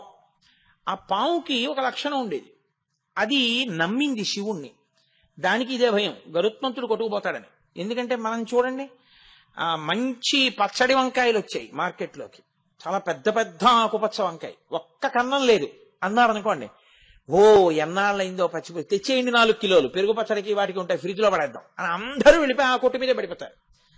అలా బాగా అలాంటి పాములంటే అవి ఎక్కడున్నాయో అని ఆలోచించి మరీ పెడతాడు గరుత్మంతుడు. అందుకని ఆ మణినాగం ఏం చేసేదంటే బయటికి వస్తూ ఉంటే పుట్టలోంచి శివ శివ శివ శివ శివ శివ శివ శివ అంటూ వచ్చేది. అది శివనామం చెప్తూ తిరిగి శివనామం చెప్తూ ఆహారం తీసుకుని శివనామం చెప్తూ పుట్టలోకి వెళ్ళిపోయేది. అది ఒక రోజున శివనామం చెప్తూ వెళ్ళిపోతోంది. వెళ్ళిపోతుంటే చూశాడు గరుత్మంతుడు. చూసి దొరికిందిరా అని దాన్ని కొట్టబోయాడు. అది నిర్భయంగా పాకుతూ శివ శివ శివ శివ అంటూ వెళ్ళిపోతాడు. పరమేశ్వరుడు, ఆయనకి తెలియందే ఉండండి, ఆయన సర్వజ్ఞ, ఆయనకు అన్నీ తెలిసి ఎక్కడేం జరుగుతోందో. ఎప్పుడూ నా పేరు చెప్పే అలవాటు ఉన్నటువంటి మణినాగాన్ని గరుత్మంతుడు కొట్టబోతున్నాడు. ఆయన వెంటనే నందీశ్వరుణ్ణి పిలిచి అన్నాడు, వెళ్ళి రక్షించన్నాడు. నంది ఒకడు, శివుడు ఒకడు కాడు, అందుకే వాళ్ళ మధ్యలోకి వెళ్ళాం. వెంటనే నంది, నేను వెళ్లి గరుత్మంతుణ్ణి చెనకితే బాగుండదు, శివకేశవులు రెండుగా కనపడే ఒకరు, శ్రీ మహావిష్ణువుకి చెప్తే ఆయన వాహనం కాబట్టి ఏమిటయా ఈ పని అంటారు. మేమిద్దరం ఈక్వల్స్, నేను ఈయన వాహనాన్ని ఆయన వాహనం కాబట్టి బొత్తిగా ఏమైనా నువ్వు మాట చెప్పపోయావా అంటాడేమో రేపు పొద్దున వాళ్ళ ఓనర్ గారికి చెప్పేస్తే గొడవ వదిలిపోతుంది. అందుకని చెప్పి ఆయన వెళ్ళి విష్ణువుకి చెప్పారు. శివాజ్ఞ, మణినాగాన్ని రక్షించమంటున్నారు, గరుత్మంతుడు తరుగుతున్నాడు. ఆయన వెంటనే గరుత్మంతుడిని పిలిచి వెనక్కిరా అన్నాడు. అంటే మంచి కోపంతో తరుగుతున్నాడు కదండి, ఇది నా ఆహారం, ఆహారాన్ని దూరం చేయకూడదు అంటూ తరిమేడు. ఆహా, నేను పిలిచినా రామే, నీ శక్తి క్షీణించుగాక అన్నారు విష్ణువు. పడిపోయిన కింద గరుత్మంతుడు. మణినాగం నిర్భయంగా శివ శివ శివ శివ అంటూ వెళ్ళి దాని ఆహారం అని తీసుకుని ఆయన పక్క నుంచే వెళ్ళిపోయి పుట్టలోకి వెళ్ళిపోయింది. అప్పుడు ఆయన ఆలోచించాడు, అరేరే, నేను ఇలా అయిపోవడానికి కారణం ఈ మణినాగాన్ని తరిమాను. శ్రీ మహావిష్ణువు కబురు చేశారు, నేను వినలేదని అప్పుడు క్షమార్పణ చెప్పి ప్రార్థన చేశాడు. విష్ణువు శక్తినిచ్చారు. ఈయన వెళ్లి శ్రీ మహావిష్ణువు పాదాల మీద పడి, ఈశ్వరా నాకంత శిక్ష వేస్తారా అన్నాడు. అంత శిక్ష వేయడానికి కారణం నేను వేసింది కాదు, శివాజ్ఞ. అది శివశివ శివశివ అంటూ తిరుగుతుంది, నువ్వు తరమబోయావు. ఆయన వెంటనే కబురు చేశారు కాబట్టి నందీశ్వరుడు వచ్చాడు, నీ శక్తి అందుకు తీసేశారు. శివాజ్ఞ పరిపాలించవలసిందే అందరం. కాబట్టి శివశివ శివశివ శివశివ అనుకున్న మణినాగం బతికిపోయింది ఆయన అనుగ్రహంతో. ఏది సంతతము ఆయన్ని ధరించిందో అది ఆయనకి భూషణం కాదండి. భూషణం అంటే ఏంటి? ధరింపబడినది భూషణం కదా. ఇప్పుడు నేనేదో ఈ ద్రాక్షహారం వేసుకున్నాను, అప్పుడు నాకు అది భూషణం, నేను ధరించాను కాబట్టి. అది నన్ను ధరించింది. ఎలా? దానికి చైతన్యం ఉంటే ఎప్పుడూ నన్నే లోపల వహించి భరిస్తోంది అనుకోండి, అప్పుడు అది నాకు భూషణం, నేను దానికి భూషణం. అందుకే ఆ మణినాగమును గరుత్మంతుడు చెనకలేకపోయాడు. ఆయనే సామాన్యుడు కాడు. పరమేశ్వరుడు అంటే లోకంలో ఎవ్వరూ చెయ్యనంత ఉపకారం చేసినవాడు. గరుత్మంతుని చేత నిత్య భయం ఉన్నటువంటి పాములకి అభయం ఇచ్చి తన ఒంటి మీద వేసుకుని కాపాడినవాడు. అందుకనే ఆయన భుజంగభూషణుడయ్యాడు. ఇది బాహ్యంలో ఉండే. ఇలా నేను చెప్తూ వెళితే, నేను ఇప్పుడు మీకు చెప్పినవి స్కంద పురాణాంతర్గతమైనటువంటి విశేషాలను తీసుకొచ్చి మీకు ఆ మహేశ్వర ఖండంలోంచి వాటిల్లోంచి కొన్నింటిని చూపించాను. ఇలా నేను ఎన్ని తీసుకొచ్చి చూపించినా అనంతము, వాటికి ఏం అంతు ఉండదు, ఎన్నైనా చెప్తాం. ఆదిశేషుడు ఆయన కాలికి గజ్జెగా ఎందుకు అవుతాడు అని ఒక విషయం ఉంది. ఇప్పుడు అది నేను చెప్పడం మొదలెడితే భుజంగ భూషణతో సరి నాకేమో ఇదేంటి హాఫ్ అన్ అవర్ లెఫ్ట్ అని బెల్ కొట్టడానికి టైం దగ్గరికి వచ్చేసింది, ఇంకా 2 రోజులు ఉంది, పూర్తి అయిపోవాలి సిలబస్ కదా. అందుకని ఆయన భుజంగ భూషణం, ఆయన భుజంగమును ధరిస్తాడు. కాదు కాదు, భుజంగం అన్న మాటకి ఒక అర్థం ఉంది. భుజంగం అంటే ఏమిటో తెలుసా అండి? పాము, పైకి అర్థం. పాముకి ఒక లక్షణం ఉంటుంది, మీరు చూడండి, ఏదైనా కదిలిందనుకోండి అంతా కదులుతుంది. ఇప్పుడు నేను లేచాను అనుకోండి, నా శరీరం అంతా కదులుతుంది. పాముకున్న లక్షణం ఏమిటో తెలుసా అండి? కనీస కదలిక లేకుండా కొంత శరీరం ఉండిపోయి కదలికతో కొంత శరీరం ఉంటుంది. ఒక పెద్ద పాము ఉందనుకోండి, 10 మీటర్ల పాము, అది చుట్టుకు పడుకుంది. ఓసారి నాకు అలా దర్శనం ఇచ్చాడు ఈశ్వరుడు. నా అదృష్టం బతికిపోయాను అనుకోండి. ఆ రోజుల్లో మీరు పరిహసించవలసిన విషయం అనుకుంటున్నారా? ఏ సామాన్యంగా బతికి బట్ట కట్టాను అనుకుంటున్నారా? నేను కటిక చీకట్లో హెడ్ లైట్ వేసుకోవడం మర్చిపోయి వెళ్ళిపోయాను స్కూటర్ మీద. తీరా దగ్గరికి వెళ్ళేటప్పటికి అలా చూస్తే ఏదో పెద్దది పడుకున్నట్టు అనిపించింది. ఆ రోజుల్లో నేను సామర్లవాడలో పనిచేసేవాడిని. ఆ పక్క పొదల్లోంచి అక్కడ నల్లత్రాసు ఉంటుంది అని చెప్పేవారు మా వాళ్ళు. అయ్యి బాబాయ్, పాము కాదు కదా అని లైట్ వేశాను. ఇక పామేది? దాని మీది నుంచి ఎక్కేయలేక వెళ్ళలేక ఏం చేస్తున్నానో తెలియని స్థితిలో కుడికాలతో బ్రేక్ దొక్కాను స్కూటర్కి. 2 కాళ్ళు స్కూటర్ మీద నిలబడి కూర్చోడానికి, కారు కాదుగా, ఎడంకాలు కిందకు వచ్చింది. అది వెంటనే చుట్టుకున్న చుట్టలో ఇలా అడ్డంగా రోడ్డుకున్నటువంటి శరీరం వెనక్కి తీసింది. పడగ ఇలా ఇలా ఇలా ఇలా వెనక్కి వచ్చి ఇలా విప్పింది. చక్కగా పాదం అక్కడే ఉంది, ఎడం పాదం. హెడ్ లైట్ కాంతిలో మెరిసిపోతోంది. ఇలా పైకెత్తి చూసింది, ఇలా కిందకి చూసింది. ఏమో ఈశ్వరుడు ఏమన్నాడో తెలియదు, మరి కొట్టకు అని ఉంటాడు శివాజ్ఞ. అది తలదించి వెళ్ళిపోయింది అట్లేదు. అది వెళ్ళిపోయింది, నేను వెళ్ళిపోయాను. కానీ నేనేం చెవుళ్ళు అవి చల్లించుకోలేదు. ఎందుకనంటే అది కొట్టేయాలి అంటే అప్పుడు నాకు ఎవ్వరూ లేరిక, నన్ను రక్షించగలిగిన వాళ్ళు చక్కగా కొట్టేయచ్చేది. కానీ అది ఎందుకో ఇలా తలెత్తి చూసింది, కిందకి చూసింది, వెళ్ళిపోయింది. బహుశా వీడు నన్ను చంపుదాం అనుకున్నవాడు కాడు, ఏదో పొరపాటునొచ్చాడు. వీడిని నేను ఎందుకు చంపాలనుకుందో ఏమో, ప్రాణభిక్ష పెట్టి వెళ్ళిపోయింది. ఈశ్వరుడు వీడేదో శివాలయ పునర్నిర్మాణంలో 30 రోజులు ఉపన్యాసాలు అవి చెప్పవలసిన అవసరాలు కొన్ని ఉన్నాయనుకున్నాడో ఏమో, ఉంచేశాడు. కాబట్టి ఆనాడు అది కరవలేదు. కాబట్టి అది ఏం చేస్తుందంటే, ఓ చుట్ట చుట్టుకుని పడుకుందనుకోండి, ముందు దాని తలొకటే కదులుతుంది. తలొక్కటి కదిలి వెడుతుంటే మిగిలిన చుట్ట అలాగే ఉంటుంది. చుట్టంతా ఏం కదిలిపోద్ది దానికి, ఏదో పులి పరిగెడితే లేచిపోయినట్టు, ఏనుగు పరిగెడితే ఒళ్ళు లేచిపోయినట్టు లేచిపోద్ది దానికి. మిగిలిన చుట్ట అలాగే ఉంటుంది. కొంత భాగాన్ని బయటికి వస్తుంది. ఆ తర్వాత అది వెళ్ళిపోదాము అనుకుంటే మాత్రం అలా కదిలి కదిలి కదిలి కదిలి కదిలి కదిలి వెళ్ళిపోయిన తర్వాత చిట్ట చివర తోక భాగం కదిలి వెళ్ళిపోతుంది. ఆ చుట్ట అలా విప్పుకుంటుంది, విప్పుకుని విప్పుకుని విప్పుకుని విప్పుకుని కదులుతుంది. అప్పుడు మొత్తం పాము కదులుతుంది. లేకపోతే ఒక్కొక్కసారి అక్కడ వరకే వెళ్ళి మళ్ళీ వెనక్కి వచ్చి ఇచ్చేది, చుట్టంతా కదలదు. అది కాలము యొక్క స్వరూపం. కాలము భూత భవిష్యత్ వర్తమాన అని 3 కింద కదిలిపోతుంటుంది. చుట్టొక్కటి చుట్టుకు పడుకుంటుంది పావులాగే. అది భూతకాలముగా తినేస్తుంది కొన్నింటిని. గడిచిపోయిన కాలంలో మా నాన్నగారు, మా అమ్మగారు, మా తాతగారు, మా అక్కయ్య గారు అందరూ పడిపోయారు. భవిష్యత్, ఆ భవిష్యత్తులో కూడా తింటుంది, వర్తమానమునందు తింటూ ఉంటుంది. కాలరూపంగా కదులుతుంది. ఆ కదలికకి చుట్టలు చుట్టుకున్నటువంటి ఆ పాము యొక్క శరీరం, ఆ కదలికని కాలం అంటారు. కాలమునకున్న లక్షణం ఏమిటంటే పాపపుణ్య ఫలితములనిచ్చుట, శరీరములనన్నిటినీ పడగొట్టివేయుట. అన్ని కాలంలో పడిపోతాయి. అటువంటి కాలమునకు అందరూ పడిపోతే, కాలమునకు కాలునికి కామమునకు లొంగక కాలుణ్ణి కాముణ్ణి కూడా నియంత్రించిన వాడెవడో వాడు భర్గ. అందుకని ఆయనకి అది ఆభరణం. అది ఆయన చెవి పక్కన ఇలా పడగ విప్పుంటుంది, కానీ ఆయన ఇలా నిర్భయుడై ఉంటాడు. ఎందుకని అంటే ఆయన ఆ కాలుణ్ణి ఇటు కాముణ్ణి వశం చేసుకున్నవాడు. ఇది చెప్పడానికి ఆయన భుజంగ భూషణ కాదు. భుజంగం అన్న మాట ఎందుకు వాడారో తెలుసా అండి? భుజంగం అంటే భుజం, అది వక్రయత, ఒకలా కాకుండా ఎప్పుడూ కూడా చలతీతి ఇది భుజంగ. వంకర టింకర్లగా నడిచేటటువంటి అలవాటు దేనికుందో దానికి భుజంగం అని పేరు. పాముకి నిలువుగా వెళ్ళడం ఎప్పుడూ రాదు. పాము ఎప్పుడు ఇలా వంకర టింకరగానే వెడుతుంది. వంకర టింకరగా వెళ్లే అలవాటు తనంత తాను ఉండిపోయింది ఏదో తెలుసా అండి? ఇంద్రియములతో కూడిన మనసు. ఇంద్రియాలు మనసు తనంత తాను ఇప్పుడు కూడా లేస్తూనే సుప్రభాతం చేసుకుందాం, చక్కగా పూజ చేసుకుందాం, ఈ లోకాన్నంతటినీ మన కుటుంబంలా చూసుకుందాం, ఎవరి డబ్బు గురించి మనం ఆశపడద్దు, ఈశ్వరుడికి నైవేద్యం పెట్టి తిందాం, సూర్యోదయానికి లేచిపోదాం అలా అంటుంది ఏమిటి? అలా ఏమందో. మనసు ఇంద్రియములు ఎప్పుడు వంకర టింకరగా తిరుగుతాయి. కుటిలం చరతీతి ఇది భుజంగ. భుజం కుటిలం చరతీతి. కుటిలం అంటే వంకర టింకరగా తిరుగుతుంది. ఈ వంకర టింకర తిరుగుడంతా దేనివల్ల అలవాటైందంటే, ఈ ఇంద్రియములతో సుఖములను అనుభవించడానికి అలవాటు పడి ఈ మనసు ఎప్పుడు వంకర టింకర తిరుగుడే తిరుగుతుంది తప్ప తిన్ననైనటువంటి నడక దీనికి రాదు. ఇలా తిన్ననైన నడక రానటువంటి మనసుని ఈశ్వరుడి దగ్గర పెట్టేస్తే ఆయన దాన్ని భూషణ మెడలో వేసుకుంటాడు.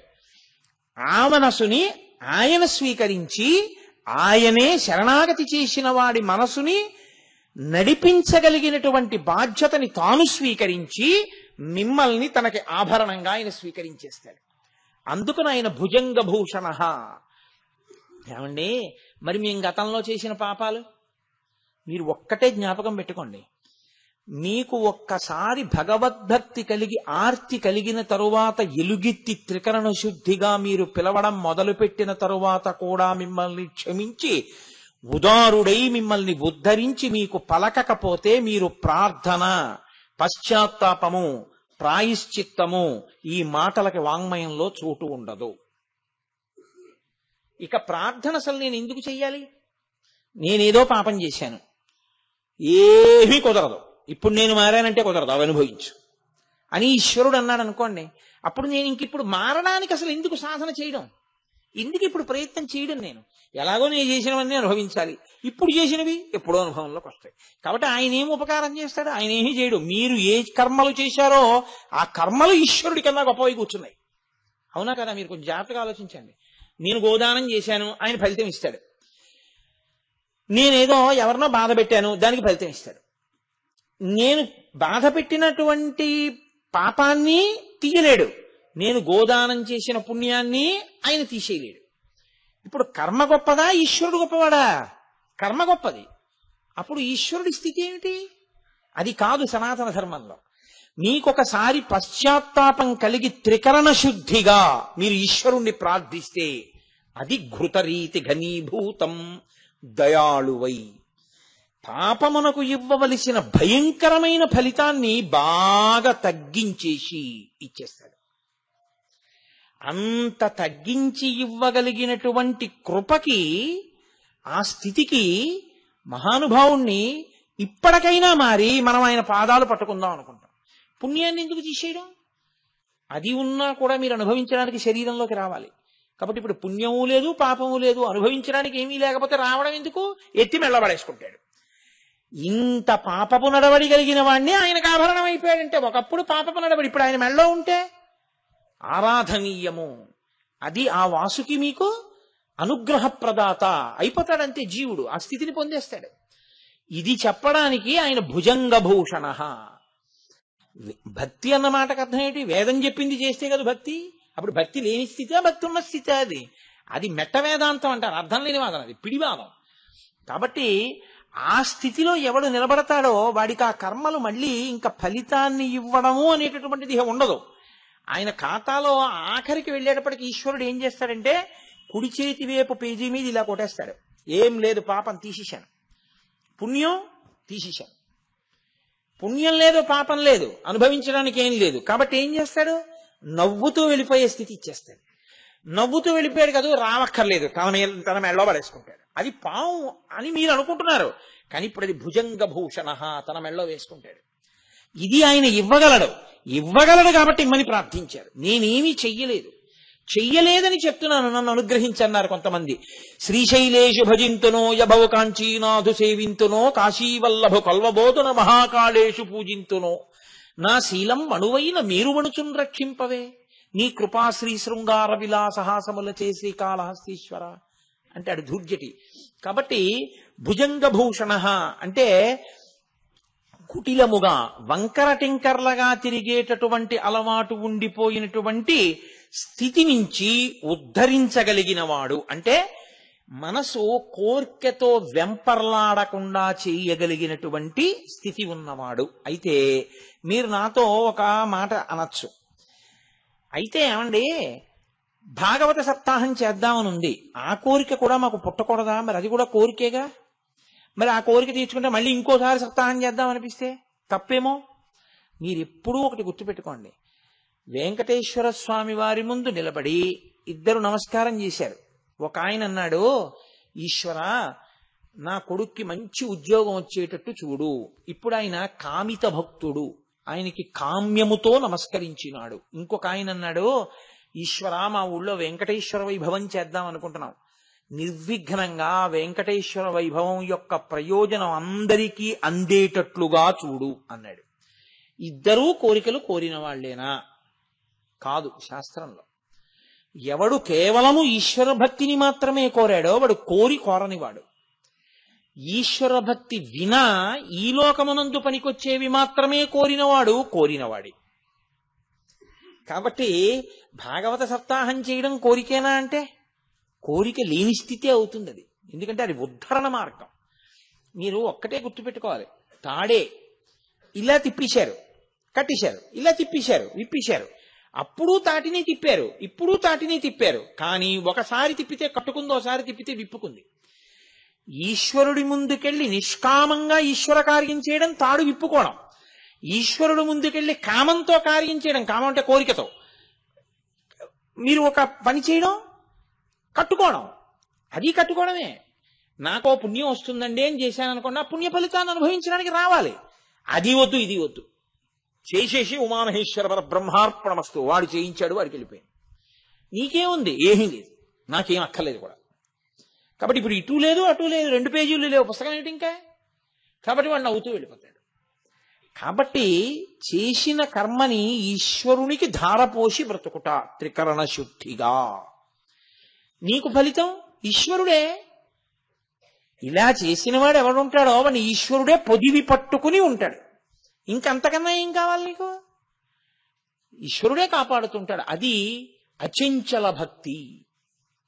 అటువంటి స్థితిని పొందుట కొరకు ఆ మార్గమును దిద్దగలిగిన వాడెవరో వాడికి భుజంగభూషణుడని పేరు. ఎన్ని అర్థాలు వస్తున్నాయి చూడండి. నామం ఒకటే, కానీ ఆ ఒక్క నామంతో ఎన్నిటినో ప్రతిపాదన చేస్తారు. లోకంలో అవతల వాణ్ణి పడగొట్టడానికి ఎన్నో సాధనములు ఉంటాయి. దృష్టి దగ్గర నుంచి, దృష్టి కూడా పడగొట్టడానికి సాధనం తెలుసా అండి? చూడకూడని రీతిలో అసూయతో అదే పనిగా చూస్తే అవతలి వారిలో ఉండే తేజస్సు క్షీణిస్తుంది. నేను అలా క్షీణించకుండా కొన్ని జాగ్రత్తలు తీసుకుంటూ ఉంటారు. అప్పుడు ఆ దృష్టి నుంచి ఇది విరిగిపోతుంటుంది. అలా విరగగొట్టగలిగినది ఎలా ఉంటుందో అలా అది శివం. ఈశ్వరుని యందు ఈశ్వరుని పడగొట్టడానికి మీకు ఏ సాధనములు ఉండవు లోకంలో. మీకు బాహ్యంలో ఎవరినైనా పడగొట్టడానికి ఏవైనా ఉంటాయేమో, కానీ లోకంలో ఈశ్వరుణ్ణి పడగొట్టడానికి మాత్రం ఏదీ లేదు. అందుకే సనాతన ధర్మంలో ఈశ్వరుడే చచ్చిపోవడం అనేది ఎప్పుడూ ఉండదు. భగవంతుడే భక్తుల చేతిలో చనిపోవుట, ఆ మాట అసలు ఉండదు ఆయన దగ్గర. రాక్షసుల చేతిలోనో భక్తుల చేతిలోనో ఆయనే చచ్చిపోతే ఇంకేమిటి ధర్మం ఎక్కడి నుంచి వస్తుంది? కాబట్టి ఈశ్వరుడే అచ్యుతుడై ఉంటాడు, ఆయన్ని పడగొట్టలేరు. ఏ సాధనము చేత పడరు. బాహ్యంలో అయితే ఆయన సృష్టించాడు, ఆయన మంత్రం ఆయన మీద వేస్తే అప్పుడు ఆయన మంత్రం పనిచేయకపోతే ఆయనే పని చేయనట్టు అయింది. అప్పుడు ఆయన మంత్రానికి ఆయన పడిపోడా? ఈ ఆలోచన ఒకటి వచ్చింది ఒకప్పుడు, తెలుసా అండి? అందుకే తత్వ విచారణ చెయ్యాలి మీరు ఎప్పుడు. దారుకావనంలో పరమేశ్వరుడు వెళ్ళిపోతున్నాడు, ఆయనకి నిస్సంగుడు. ఆయన అందం వాళ్ళ భార్యల్ని పాడు చేస్తుందేమో అని ఋషులు అనుకున్నారు. ఎప్పుడూ వైక్లభ్యము లేని జ్ఞానం ఉండడం అంటే చాలా కష్టం. ఋషులకు కూడా భ్రంశం అవుతుంటుంది అప్పుడప్పుడు. ఏమీ తెలియని వాళ్ళల్లా ఉండేవాళ్ళు ఎవరంటే, అమాయకుల్లా ఉండేవాళ్ళు ఎవరో వాళ్ళకే నిశ్చల భక్తి ఉంటుంది. అన్నీ తెలిసిన వాడికి అమావాస్య మరణం, ఏమీ తెలియని వాడికి ఏకాదశి మరణం అంటారు. అందుకే భాగవతంలో కూడా ఇలాంటి ఘట్టం ఉంటుంది. ఋషిపత్నులు కృష్ణుడికి అన్నం తెచ్చి పెట్టుట అని. కంసుడికి భయపడి ఋషులు తేలేదు, ఋషిపత్నులు తీసుకొచ్చి పెట్టారు. పెడితే మోక్షం పొందారు వాళ్ళు. అలాగే దారుకావనంలో పరమశివుడు వెడుతుంటే ఋషిపత్నులు ఆయన వెంట వెళ్ళారు. ఋషులకు ఆగ్రహం వచ్చింది, అదేమిటి ఈయన మా పత్నులు ఆయన వెంట వెడుతున్నారని. ఆగ్రహం వచ్చి వెంటనే పరమేశ్వరుణ్ణి నిర్జించాలని బాహ్య సాధనములు కొన్ని వేశారు ఆయన మీదకి. ఒక ఇనప శూలాన్ని వేశారు, ఆయన దాన్ని వంచిలా పట్టుకున్నాడు. అలా ఒక పులిని విడిచిపెట్టారు, దాన్ని తోలు ఒలిచి కట్టుకున్నాడు. ఆఖరణ వాళ్ళు ఏం చేశారంటే, ఆయన మంత్రములతో సృజించినవి ఆయన రూపములే కాబట్టి ఆయన్ని పడగొట్టకపోతే ఆయనే పని చేయనట్టు అవుతుంది. కాబట్టి అదే వేసేస్తామని ఒక ఆభిచారిక హోమం చేసి అందులోంచి ఒక పావుని సృష్టించి ఆయన మీదకి విడిచిపెట్టారు. ఆయన పావు దగ్గరికి వస్తుంటే దాన్ని తీసి ఇలా పట్టుకుని అలా మెళ్ళో పడేసుకున్నాడు. పడేసుకుంటే అలా కూర్చున్నది. ఎన్ని పావులు అనుకుంటున్నారు? ఒక్క పావు కథ అనుకుంటున్నారా? ఆయన మెళ్ళో ఉన్న పావులన్నీ కథలు మొదలు పెడితే పావులు ఎన్నున్నాయో అన్ని కథలవుతాయి. కాబట్టి భుజంగ భూషణ అంటే అదేం అయిపోయే నామం కాదు. అది ఆ భుజంగ భూషణ తత్వము ఎంత వెళ్ళిపోతుందో, ఎంత దూరం వెళ్ళిపోతుందో. కాబట్టి నన్ను నిర్జించగలిగినవి, నన్ను పడగొట్టగలిగినవి ఎక్కడా ఏవి ఈ లోకంలో లేవు. మీరు మీ ఉద్ధరణకి వాడుకోవాలి తప్ప నన్ను పడగొట్టడానికి పనికొచ్చేవన్నవి ఎక్కడా ఏ సాధనమునందు లేదు. నేను అచ్యుతుడను, అన్ని నా ఎందు లీనమైపోవలసిందే తప్ప నన్ను పడగొట్టగలిగినవి లేవు. ఇది నిరూపించడానికి ఆయన పావును తీసి మెళ్ళో వేసుకున్నాడు. కాదు, ఇంకొక అర్థం ఏమిటో తెలుసా అండి? పాము రెండిటిని సంకేతిస్తుంది. ఒక పాము మనం శాస్త్రంలో ఎలా చెప్తామంటే నీచమైన పాము అని చెప్తాం. ఇంకొక పాము ఎప్పుడూ అనుగ్రహ స్వరూపమైన పాము అని చెప్తాం. అందుకే మీరు చూడండి, నాగస్పర్శ లేని దేవత ఉండరు. అసలు మీకు యథార్థంగా మాట్లాడితే మనం అంటే యజ్ఞోపవీతం నూలుతో చేసింది వేసుకుంటాం. పరమేశ్వర స్వరూపాలు ఏవి కూడా యజ్ఞోపవీతాలు నూలుతో చేసినవి కాని బంగారంవి కాని వేసుకో. అవి నాగ యజ్ఞోపవీత ధారిణం. ఆయన నాగమును యజ్ఞోపవీతంగా వేసుకుంటాడు, పావుని వేసుకుంటాడు యజ్ఞోపవీతంగా. శ్రీ మహావిష్ణువు నాగశయనుడు, ఆయన శేషుడి మీద పడుకుంటారు. పరమశివుడు నాగాభరణుడు. వినాయకుడు ఏదో వడ్డాణం పెట్టుకున్నట్టు పావును దాన్ని ఇలా తీసుకొచ్చి ఇలా ముడేసుకుంటాడు. ముడేసుకుంటే అది ఇలా పడగ విప్పి ఆ భజనంతటిని చుట్టూ ఇలా ఉంటుంది, అదో వడ్డాణంలా ఉంటుంది ఆయనకి. మీరు ఎవరిని చూడండి, ప్రతి వాళ్ళకి నాగము ఆభరణమై ఉంటుంది, నాగాభరణము ఉండి తీరుతుంది.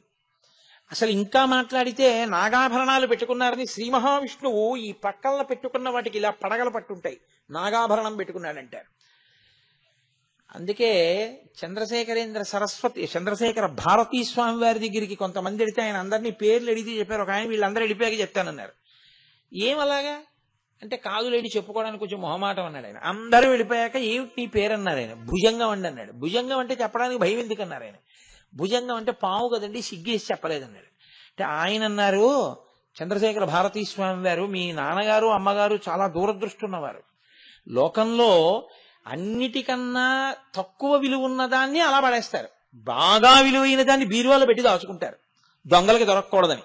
ఇంటికెళ్ళి ఉత్తరీయం తీసి అలా పడేస్తాను, లాల్చీ తీసి ఉతకడానికి పడేస్తాను. మెళ్ళో రుద్రాక్షమాల మాత్రం జాగ్రత్తగా పెట్టుకుంటాను. అలాగే భుజంగం పాము విష్ణువుకి శయనం, ఆయనకి ఆభరణం. కాబట్టి నిన్నెవరో ఒకరు చూడటం కాదు, శివకేశవులు ఇద్దరు కూడా జాగ్రత్తగా చూస్తారు. అందుకని మీ వాళ్ళు నీకు భుజంగం అని పేరెడితే చెప్పడానికి మొహమాట పడతానటో, నీకన్నా గొప్ప పేరు ఎవరికి ఉందన్నారు ఆయన. నువ్వు చూసే దృష్టికోణంలో ఉంటుంది భక్తి అన్నది. కాబట్టి ఒక పాము ఎప్పుడూ పాడు చేస్తుంటుంది. ఏది ఆ పాము అంటే దేవతలలోనే ఉండేటటువంటి దేవతా స్వరూపం రోహిణీ శక్తి అంటారు. ఆవిడేం చేస్తుందంటే మనం తిన్నటువంటి ఆహారంలో అత్యంత సూక్ష్మతమైనటువంటి దాన్ని చాలా తక్కువ అంత శక్తివంతంగా మార్చి శరీరంలో తేజస్సుగా తయారు చేస్తుంది ఆవిడ. అధోముఖంగా పాడు చేసే పాము అన్న దానికి అర్థం ఏమిటో తెలుసా అండి?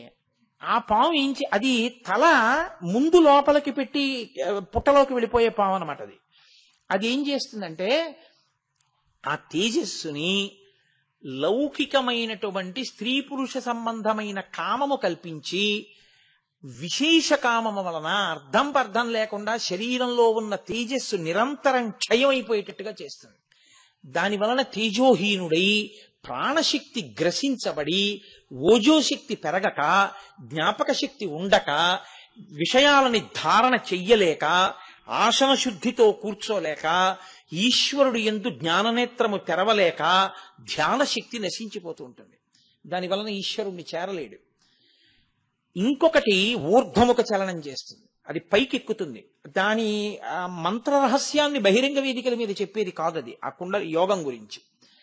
అది ఆ పాము ఓజోశక్తిగా మారుస్తుంది, తేజోశక్తిని ఓజోశక్తిగా మారుస్తుంది. అది ఆ ఓజస్సుగా మార్చగలిగింది ఈశ్వరుడికి దగ్గర చేసేస్తుంటుంది. కాబట్టి ఇప్పుడు పైకెత్తగలిగిన పాము ఒకటి, పడగొట్టగలిగిన పాము ఒకటి.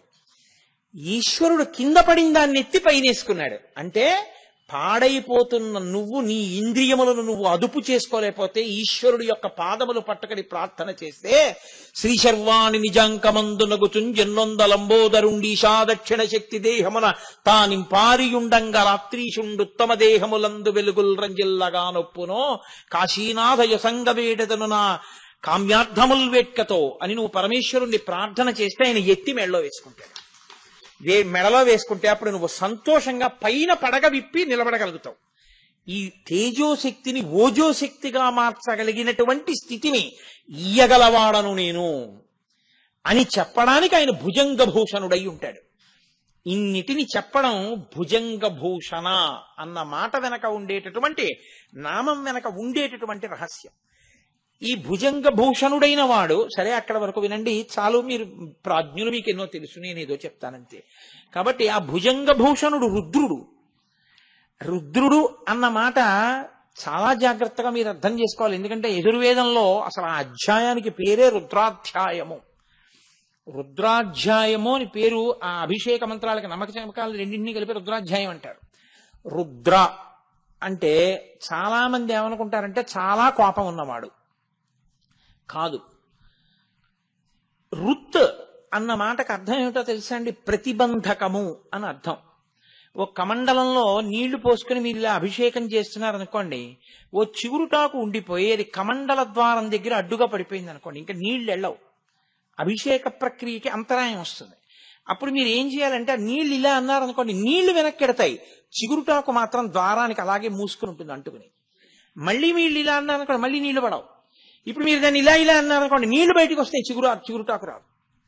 మీరేం చేయాలి? ఆ కమండలం అలా పెట్టి లోపలికి చూసి ఒక్కసారి ఏదో నిర్మాల్యానికి ఉన్న తొడిమి తీసి ఆ తొడిమితో ఇలా అన్నారనుకోండి, అది నీటిలోకి వచ్చి తేలుతుంది. ఇప్పుడు ఆ కాడతో ఇలా పట్టుకుని పైకెత్తి ఇలా పక్కన పడేసి ఇప్పుడు అభిషేకం చేశారనుకోండి, ఉండవలసినవి ఉంటాయి, పోవలసింది పోతుంది కాదు. దాన్ని రుత్ అంటారు శాస్త్రంలో. రుత్ అంటే ప్రతిబంధకము, ఈశ్వరుని చేరుటకు అడ్డుపడుట. ఈ చేరడానికి అడ్డుపడేది ఏదో తెలుసా అండి? అధర్మమే. మీ నడవడే అడ్డుపడిపోతుంది, ఈశ్వరుణ్ణి చేరనివ్వదు, ఈశ్వరుడికి దూరం చేసేస్తుంటుంది. నడిచాను చేస్తున్నానని ఆయన అనుకుంటాడు. ఆయన దేనికి దూరం అయిపోతాడంటే ఈశ్వరుడికి దూరంగా నడుస్తుంటాడు. ఇప్పుడు మీరు చూడండి, కారు రివర్స్ గేర్ వేసినా కూడా 80 కిలోమీటర్స్ స్పీడ్లో వెళ్తుంది తెలుసా అండి? నేను ఎందుకంటే ఒకనకొకప్పుడు ఒక ఊళ్ళో ఓ సందులోకి వెళ్ళబోయే కారులో ఓ సందులోకి వెళ్ళా. నేను వెళ్ళలేదు, ఆ డ్రైవర్ తీసుకెళ్లాడు. అయినా నాకు తెలీదు, ఆ సందులోకి వెళ్ళిపోయాం. నిర్మానుష్యం ఆ సందు, చక్కటి సిమెంట్ రోడ్డు. అలా అది పక్కన రెండు పక్కల పెద్ద దొడ్లు గడ్డిమావులతోటి, కాబట్టి ఇళ్ళులో ఎవరు జనం వచ్చే అవకాశం లేదు, గోడే ఉందంతే. బాగా లోపలికి వెళ్ళిపోయి ఇక్కడేనా అండి బలానా దేవాలయం అంటే వాళ్ళన్నారు కాదు, ఆ ముందు సందులోనండి, మళ్ళీ వెనక్కి వెళ్ళిపోయి అలా తిరగండి అన్నారు. అది మళ్ళీ కారు ఇలా తిప్పుకోవడానికి అవకాశం లేదు అక్కడ. అతను ఏం చేశాడంటే ఇంత దూరం కూడా వెనక్కి, నేను అప్పుడే రివర్స్ గేర్లో ఇంత స్పీడ్ వెళ్ళొచ్చు అనమాట అనుకున్నాను. ఒక 50-60 కిలోమీటర్ల వేగంతో వచ్చేసాడు వెనక్కి. వచ్చేస్తే క్షణంలో వెనక్కి వచ్చి మళ్ళీ తిరిగాడు. అలా వెనక్కి తిరగగలిగినటువంటి శక్తికి, అంత వేగంగా వెనక్కి రాగలగడాన్ని కారు ఎందే నిక్షేపింపబడిన, ముందుకు వెడుతున్నాను అనుకుని రివర్స్ గేర్ వేస్తే వెనక్కి వెళ్ళడం ఎలా ఉంటుందో, నడిచినా వెనక్కి వెళ్ళిపోవడం ఎలా ఉంటుందో, అధర్మమును చేస్తూ నేనేదో చేస్తున్నాను అనుకోవడం అలాగే ఉంటుంది. ఈశ్వరుడికి దూరంగా నడిచి వెళ్ళిపోతుంటారు. దానికి రుత్ అంటారు. ప్రతిబంధకంగా అడ్డుపడిపోయింది అది. ఇప్పుడు ఈ రుత్తుని ఏం చేస్తాడంటే, తాం భక్తానాం ద్రావయతీతి ఇది రుద్ర, తాం భక్తేభ్యో ద్రావయతీతి ఇది రుద్ర. నీ అంత నువ్వు దిద్దుకోవడం చేత కాకపోయినా నువ్వు శివుడి కాళ్ళు బాగా పట్టుకుంటే ఈ ప్రతిబంధకాన్ని ఆయన తీసేస్తాడు. తీసేసి ఎటు నడవాలో నీకు నేర్పేస్తాడు. ఇది సాధారణంగా ఆయన గురుస్వరూపంగా చేస్తాడు. ఎందుకంటే బోధ జరగాలి కదా. మరి ఎలా చెయ్యాలి ఆయన? ఒకటి ప్రచోదనంతో చెయ్యాలి, రెండు గురువు ద్వారా చెయ్యాలి సమాజానికి. అందుకని ఆయనే గురువుగా తిరుగుతాడు, శివాయ గురవే నమః అని. అందుకని ఇప్పుడు రుత్ తాం భక్తేభ్యో ద్రావయతీతి ఇది రుద్ర. భక్తుల యొక్క అధర్మాన్ని పోగొట్టి ఆయన భక్తులు ఈశ్వరుణ్ణి చేరే మార్గాన్ని చూపించగలిగిన వాడై ఉంటాడు. నేను రుద్ర అంటే ఎప్పుడు చంపేసేవాడు, కోపంతో ఉండేవాడని మీరు అనుకోకూడదు. లేకపోతే రుద్రాభిషేకం ఎందుకండి? ఏ తప్పు చేయకపోయినా, ఏ కోరిక లేకపోయినా అభిషేకం నిరంతరం ఎందుకు చేస్తారు? అధర్మం అడ్డుపడిపోయి నేను చెడిపోకుండా నన్ను రక్షిస్తూ ఉండమని అభిషేకం చేస్తూ ఉంటారు. కాబట్టి ఆయన అలా కాపాడగలిగిన వాడు కాదు. వృత్యా ధర్మాన్ అవలోకయతి ప్రాపయతి ఇతివా రుద్ర. వృత్యా అంటే వాక్కు, వాక్కు చేత అవలోకయతి ప్రాపయతీతి, ఆయన మీకు బోధ చేసి ఆ బోధని మీరు ఆచరించడం వల్ల సంతృప్తి చెంది తాను మిమ్మల్ని పొందేస్తాడు, లేదా మీరు ఆయన్ని పొందే శక్తిని మీకు ఇచ్చేస్తాడు. అలా ఇవ్వగలిగిన వాడు కాబట్టి ఆయన రుద్రః కాదు, ఘోర రూపంతో ఉంటాడు ఆయన. అదే పనిగా అధర్మం చేసేవాడి పట్ల ఘోర రూపుడై పాప ఫలితాన్ని ఇస్తాడు, అప్పుడు పడగొడతాడు, అప్పుడు రుద్రః. అందుకే ఆయనదే ఘోర రూపం, ఆయనదే శివస్వరూపం. అఘోరేభ్యో దఘోరేభ్యో ఘోర ఘోరధరిభ్యః సర్వేభ్యః సర్వసర్వేభ్యో నమస్తేస్తు రుద్రరూపేభ్యః. ఆయనే శివ, ఆయనే ఘోర రూపం, ఆయనే శివస్వరూపం. ఎలా అవుతాడు అంటే పాప ఫలితాన్ని ఆయన ఇస్తున్నప్పుడు నీలో ఒక మార్పు రావాలి. ఏదో చేసి ఉండకపోతే నాకు ఇంత దుఃఖం రాదు, ఎంత తప్పు చేస్తే ఈ దుఃఖం వచ్చిందో కాబట్టి భరించలేను ఈ దుఃఖాన్ని అనుకుంటే నేను ఇక నుంచి తప్పులు చెయ్యవద్దు అన్న మార్పు వచ్చిందనుకోండి, అది శివానుగ్రహం. నాకు ఈశ్వరుడు ఏం చేశాడండి అని శివుడి కాళ్ళు వదిలేసావనుకో, నీకు ఆసురీ ప్రవృత్తి బాగా ఉంది అని గుర్తు, ఇంకా చెడిపోవడానికి సిద్ధపడ్డాడు అని గుర్తు. అందుకే దుఃఖం వచ్చినప్పుడే భగవంతుణ్ణి గట్టిగా పట్టుకోవాలి. రెండో విచిత్రం ఏమిటో తెలుసా అండి, అసలు భగవంతుణ్ణి బాగా పట్టుకోవడానికి అవకాశం దుఃఖం ఉంటేనే. అందుకే కుంతీదేవి అంది, నాకు అసలు సుఖం వద్దు, దుఃఖమే ఇయ్యండి. దుఃఖమే ఇస్తే నిన్ను బాగా పట్టుకుంటాను, అంతకన్నా కావలసిందే ఉంది. దుఃఖం ఉంటే ఉంది, నిన్ను పట్టుకుంటానుగా, దుఃఖం ఇస్తూ ఉన్నది. ఆ కోణంలో విచారణ వచ్చిందనుకోండి, జీవిత గమనం వేరుగా ఉంటుంది. అసలు అలా విచారణ రాలేదనుకోండి, ఎప్పుడూ ఒకటే అడుగుతుంటే సుఖం కావాలి, సుఖం కావాలి, సుఖం కావాలి, సుఖం కావాలి. సుఖం కావడానికి పుణ్యం ఒకటే చేసావా? పోనీ ఇప్పుడు చేస్తున్నావా పుణ్యం ఒకటే? చేయట్లా పాపం, మరి ఎవరు అనుభవిస్తారు? అనుభవించాలి. కాబట్టి ఈశ్వరా నేను పాపము చేయకుండా ఉండాలి ఆయనకి చెప్పి నీ నడుబడిని నియంత్రించమని ఆయన అడుగు, అప్పుడు ఆయన నీ నడవడిని నియంత్రిస్తాడు. అది శరణాగతిలోకి ఎడుతుంది. కాబట్టి ఆయన లోకమునకు ధర్మాన్ని చెప్తూ ఉంటాడు. ఇలా ఉండవద్దు, ఇలా ఉండవద్దు అని చెప్పి ఎవడు ఎలా ఉండాలని చెప్పాడో అలా ఉండగలిగిన స్థితిని పొందగలిగితే వాడు ఆయనని పొందేస్తాడు చెట్ట చివర. ఇందులో గమ్మత్తొక్కటే, మీరు కొంచెం జాగ్రత్తగా పట్టుకునే ప్రయత్నం చేయండి. నిషిద్ధ కర్మ, విహిత కర్మ అని రెండు ఉంటాయి. విహిత కర్మ ఏదో కారణానికి చేస్తాడు, ఆలస్యమో ముందో ఏదో ఒకటి. రోజు స్నానం చెయ్యాలి సుమండి అని నేను అన్నాను అనుకోండి, 12ంటికో చేస్తాడు, 1 గంటకో చేస్తాడు, 10ంటికన్నా చేస్తాడు, తెల్లారకట్టన్నా చేస్తాడు. ఓ అగరత్తు మీరు ఈశ్వరుడికి చూపించండి అన్నాను అనుకోండి, ఏదో అగరత్తు చిన్నదో పెద్దదో పొడుగుదో పొట్టిదో ఏదో అగరత్తు చూపిస్తాడు. మీరు సూర్యాస్తమయ సమయంలో ఎప్పుడూ నిద్రపోకండి అని నేను అన్నాను అనుకోండి, దీనికి ప్రాయశ్చిత్తం మళ్ళీ ఆయన కనపడ్డప్పుడు అడుగుదాం లేని పడుకుంటాడు. నిషిద్ధ కర్మ చెయ్యకుండా ఉండలేడు, విహిత కర్మ ఎలాగో అలా చేస్తాడు. ఇది చెయ్యొద్దు అన్నదాన్ని చెయ్యకుండా ఉండగలిగితే లోకంలో ఇంత శాస్త్రం అక్కర్లేదు. ఒక్క మాట చెప్పేస్తే అయిపోలేదండి, అందరూ పుణ్యాత్ములే. నిషిద్ధ కర్మాచరణము చెయ్యకుండా మనం ఉండలేము. ఇప్పుడు ఈశ్వరానుగ్రహం కలగడం అన్న మాట ఎక్కడ మొదలవుతుందో నేను మీకు చెప్తాను, కొంచెం జాగ్రత్తగా పట్టుకోండి. అక్కర్లేని తిరుగుడు తిరిగేవాడు పూర్వం. సాయంకాలం అయింది అంటే ఇక వీధిలో తిరగడమే. ఇప్పుడు వీధిలో తిరగడం నిషిద్ధ కర్మ, అక్కర్లేని దానికి అలా తిరుగుతూ ఉండకూడదు. తిరిగితే నువ్వు గుళ్ళోకి వెళ్ళి ప్రదక్షిణం చేయాలి, లేకపోతే ధ్యానం చేయాలి, లేకపోతే ఓ సద్గంధ పఠనం చేయాలి, లేకపోతే ఓ 4 మంచి మాటలు మాట్లాడుతూ ఉండాలి. ఇవేమీ చేయకుండా, విహిత కర్మ చేయకుండా నిషిద్ధ కర్మ చేస్తున్నావు. శివానుగ్రహం ప్రారంభమైందని గుర్తేమిటో తెలుసా అండి? ఆయన మీకు గుళ్ళో కనపడకపోవచ్చు, ఆయన పుస్తకాలు చదువుకోపోవచ్చు, ఆయన ధ్యానం చేయకపోవచ్చు, రోడ్డు మీద తిరగట్లేదు. మీరు పట్టుకున్నారా లేదో? నిషిద్ధ కర్మ ఆగిపోయింది. నిషిద్ధ కర్మ ఆగింది అంటే జన్మ జన్మాంతరాలుగా తరువుకొస్తున్నటువంటి పెద్ద వ్యసనం ఒకటి తప్పిపోయింది. అసలు ముందు ఈశ్వరానుగ్రహాన్ని పొందుతున్నాడు అని గుర్తు ఏమిటంటే నిషిద్ధ కర్మ ఆగుతుంది. విహిత కర్మ ఏం చేస్తుందో తెలుసా అండి? ఉత్తినే ఉండలేడు. కాబట్టి ఏం చేస్తాడంటే ఇది మొదలెడతాడు. అప్పుడు దీని ఎందు ప్రీతి రావడం, అలా చేయడం, ఈశ్వరుణ్ణి పొందడం మార్గం ఒకటి వచ్చేస్తుంది. ఉత్తర జన్మలు పాడైపో. లేకపోతే ఏమవుతుందంటే నిషిద్ధ కర్మ వల్ల ఉత్తర జన్మలు నశించిపోతాయి, పాడైపోయి తిరియక్కైపోతాడు. అయిపోకుండా కాపాడుతుంటాడు, అది రుద్రుడు అన్న మాటకు అర్థం. నువ్వు ఆయన కాళ్ళు పట్టుకుంటే, నువ్వు ఆయనకి నమస్కారం చేస్తే, ఆయన దగ్గరికి వెళ్ళి చెప్పుకుంటే ఆయన నిషిద్ధ కర్మని భంజించగలిగిన శక్తి నీకు ఇచ్చేస్తాడు. అంతే, నీకు ఉద్ధరణ మొదలైపోయిందండి. మీరు ఒక్కటే గుర్తుపెట్టుకోండి, ఇటువైపు వెడితే శ్రీశైలం వస్తుంది, ఇటువైపు వెడితే మళ్ళీ కాకినాడ వెళ్ళిపోతారు. మీరు శ్రీశైలం వెళ్ళాలి, కాకినాడ నుంచి బయలుదేరి ఇలా వెళ్ళిపోతున్నారు. ఇలా వెళ్ళిపోతే శ్రీశైలం వెళ్ళాలి. పొరపాటున ఎక్కడో ఆగి కాసేపు విశ్రాంతి తీసుకుని అటు తిరిగి ఇటు తిరిగి తిరగడంలో, ఏదో సందులోకి వెళ్ళి తిరిగి రావడంలో ఏమైందంటే వెనక్కి వచ్చి, నేను ఒకసారి అలాగే చేశాను. ధర్మస్థలిలో మోహన్ రావు ఇక్కడే ఉన్నారు, మేము ఆయన కలిసి సాయంకాలం 6 గంటలకి కార్యక్రమం శృంగేరి వెళదామని, రాత్రి 9కో 10కో మేము మళ్ళీ ధర్మస్థలం వచ్చేసాం. అంటే మేము ఏ రోడ్డు మీద వెళ్ళామన్నమాట, కొంత దూరం శృంగేరి వైపుకి వెళ్ళి మళ్ళీ ధర్మస్థలం వచ్చే రోడ్డు ఎక్కేసి వెనక్కి వచ్చేసాం అనమాట.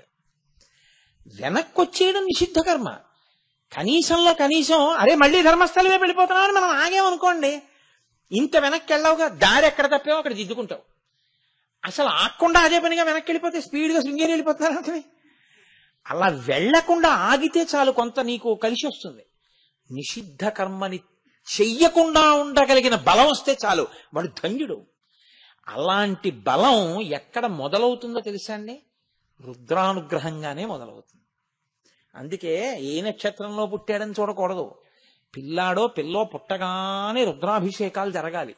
ఎందుకంటే వాళ్ళు దారి తప్పిపోకుండా రక్షించమని ఈశ్వరుణ్ణి అడగాలి.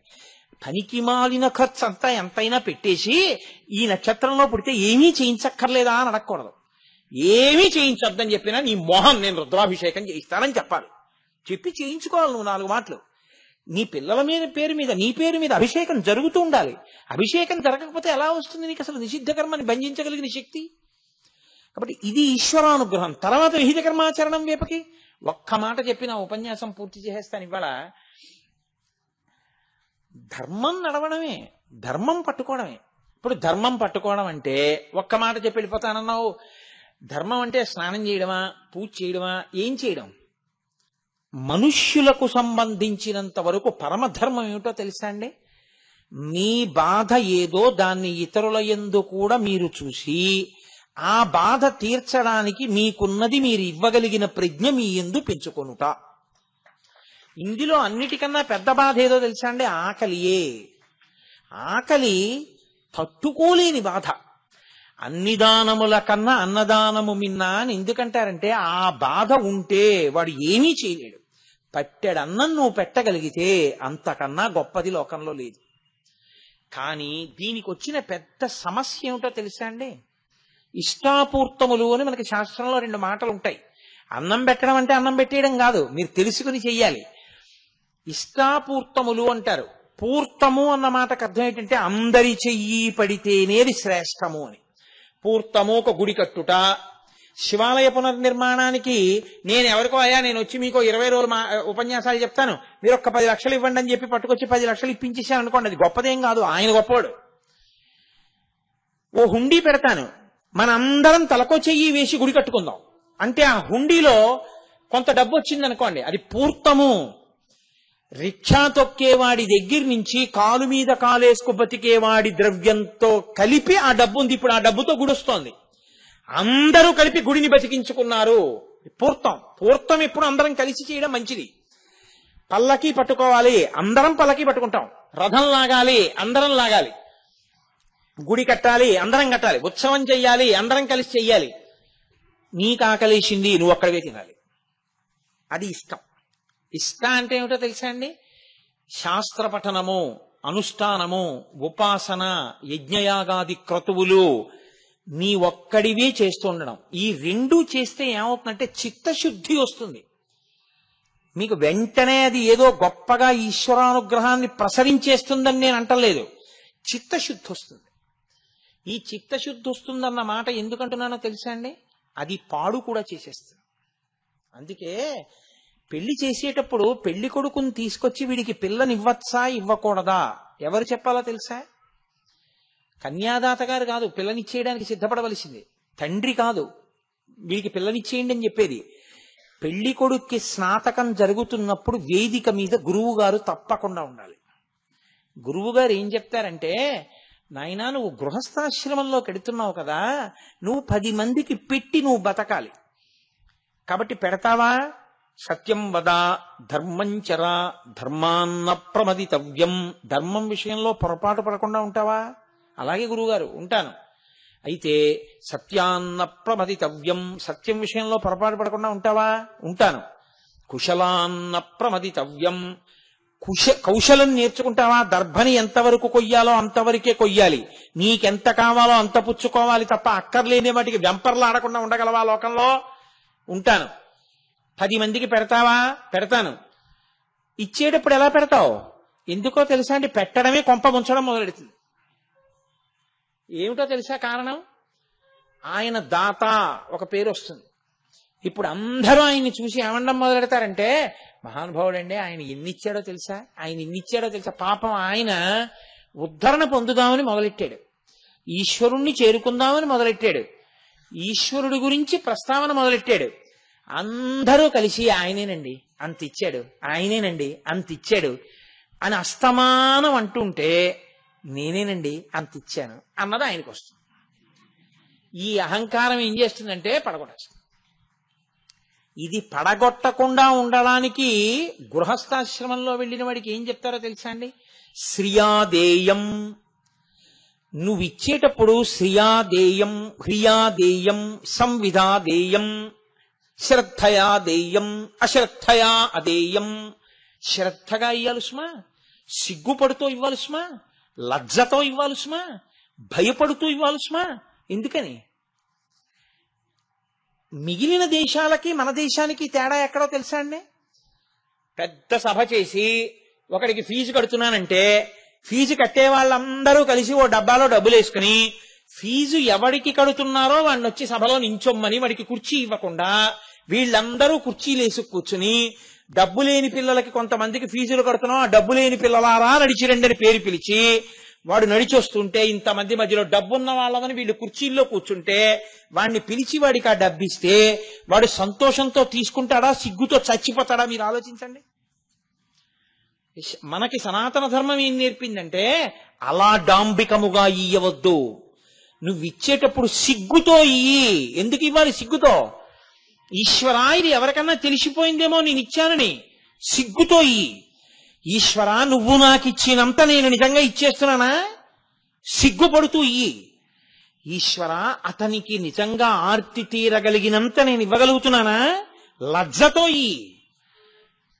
ఇచ్చేటప్పుడు పుచ్చుకుంటున్నవాడు కాదు ప్రయోజనం పొందుతున్నది, నీవు ప్రయోజనం పొందుతున్నావని గుర్తిరిగి ఇయ్యి. ఇది సంవిధాదేయం. బాగా తెలుసుకుని ఇయ్యి. ఏమిటి తెలుసుకుని? పుచ్చుకుంటున్నవాడు కాదు ప్రయోజనం పొందుతుంది, నువ్వే పొందుతున్నావు. అందుకే సనాతన ధర్మంలో దాత పుచ్చుకున్న వాడికి నమస్కారం చేస్తాడు. బట్టలు పెట్టి బట్టలు పుచ్చుకున్నాయని నమస్కారం చేస్తాం, అంతేగాని బట్టలు పుచ్చుకున్నాయని బట్టలు పెట్టిన వాడికి నమస్కారం చేయడు. పళ్ళు ఎవరికి ఇచ్చామో ఆయనకి పళ్ళు ఇచ్చో నమస్కారం చేస్తాం, అంతేగాని ఆయన మీరు పళ్ళు ఇచ్చుకున్నారు కదా నాకు నమస్కారం పెట్టండి అనకూడదు. కాబట్టి ఎవరు ఇచ్చాడో వాడు పుచ్చుకున్న వాడికి నమస్కారం చేస్తాడు. ఎందుకని? ఒక్కటే కారణం. అలా ఆయన ఈశ్వరుడే వచ్చి మీ ముందు ఎందుకు పుచ్చుకున్నాడో తెలుసా అండి? లోకంలో ఒక పెద్ద సిద్ధాంతం అవుతుంది. 2 అక్షరములు జీవితం అంతా పాటించిన వాడికి ఉత్తర జన్మల్లో 2 అక్షరాలే ఇస్తారు అని. నాస్తి నాస్తి నాస్తి. కొంతమందిని చూడండి, ఏమంటే కొంచెం ఈ పని చేసాం, అబ్బాయి మన దగ్గరే ఉందండి, నా దగ్గరే ఉందండి అంట, మన దగ్గరే ఉందండి అంటాడు. అయ్యా కొంచెం అన్నం పెడతారా? నాస్తి, లేదు అదలబా. అయ్యా ఓ పంచిస్తారా? నాస్తి, లేదు అదలబా. వచ్చే జన్మలో ఈ జన్మలో నాస్తి నాస్తి నాస్తి నాస్తి, లేదు లేదు లేదు లేదు అన్నాడు కదా, వచ్చే జన్మలో దేహి దేహి దేహి దేహి అంటాడు. ఆ 2 అక్షరాలు ఈ 2 అక్షరాలు చేస్తాడు ఈశ్వరుడు. కాబట్టి నాస్తి దేహిగా మారకుండాలంటే దానం చేయడం ఒకటే కాదు, అది అహంకారమై పడగొట్టకుండా ఉండాలి. పడగొట్టకుండా ఉండాలంటే నువ్వు ఒక సంవిధాదేయం ఒకటి తెలుసుకుని చెయ్యాలి. ఇచ్చి నువ్వు ఉపకారం పొందుతున్నాను అనుకుంటున్నావు, తప్పు. ఇచ్చి ఆయన కన్నా ఎవరు పుచ్చుకుంటున్నాడో ఆయన కన్నా ఇచ్చిన నువ్వే ఉపకారాన్ని పొందుతున్నావు. ఎందుకో తెలుసా? నీ ఎదురుగుండా నీకు పుణ్యం ఇవ్వడానికి ఈశ్వరుడు ఆ రూపంలో వచ్చి తీసుకున్నాడు, ఆర్తితో ఉన్నవాడి రూపంలో. అలా పుచ్చుకున్నాడు కాబట్టి ఇక్కడ నీకున్న డబ్బు పుణ్యంగా మారింది. ఇక్కడ నీ డబ్బుని ఇక్కడే ఉంచి నువ్వు వెళ్ళిపోతే, జీవుడు వెళ్ళిపోయాడు అనుకోండి, డబ్బు ఉత్తరాధికారులు పంచుకుంటారు.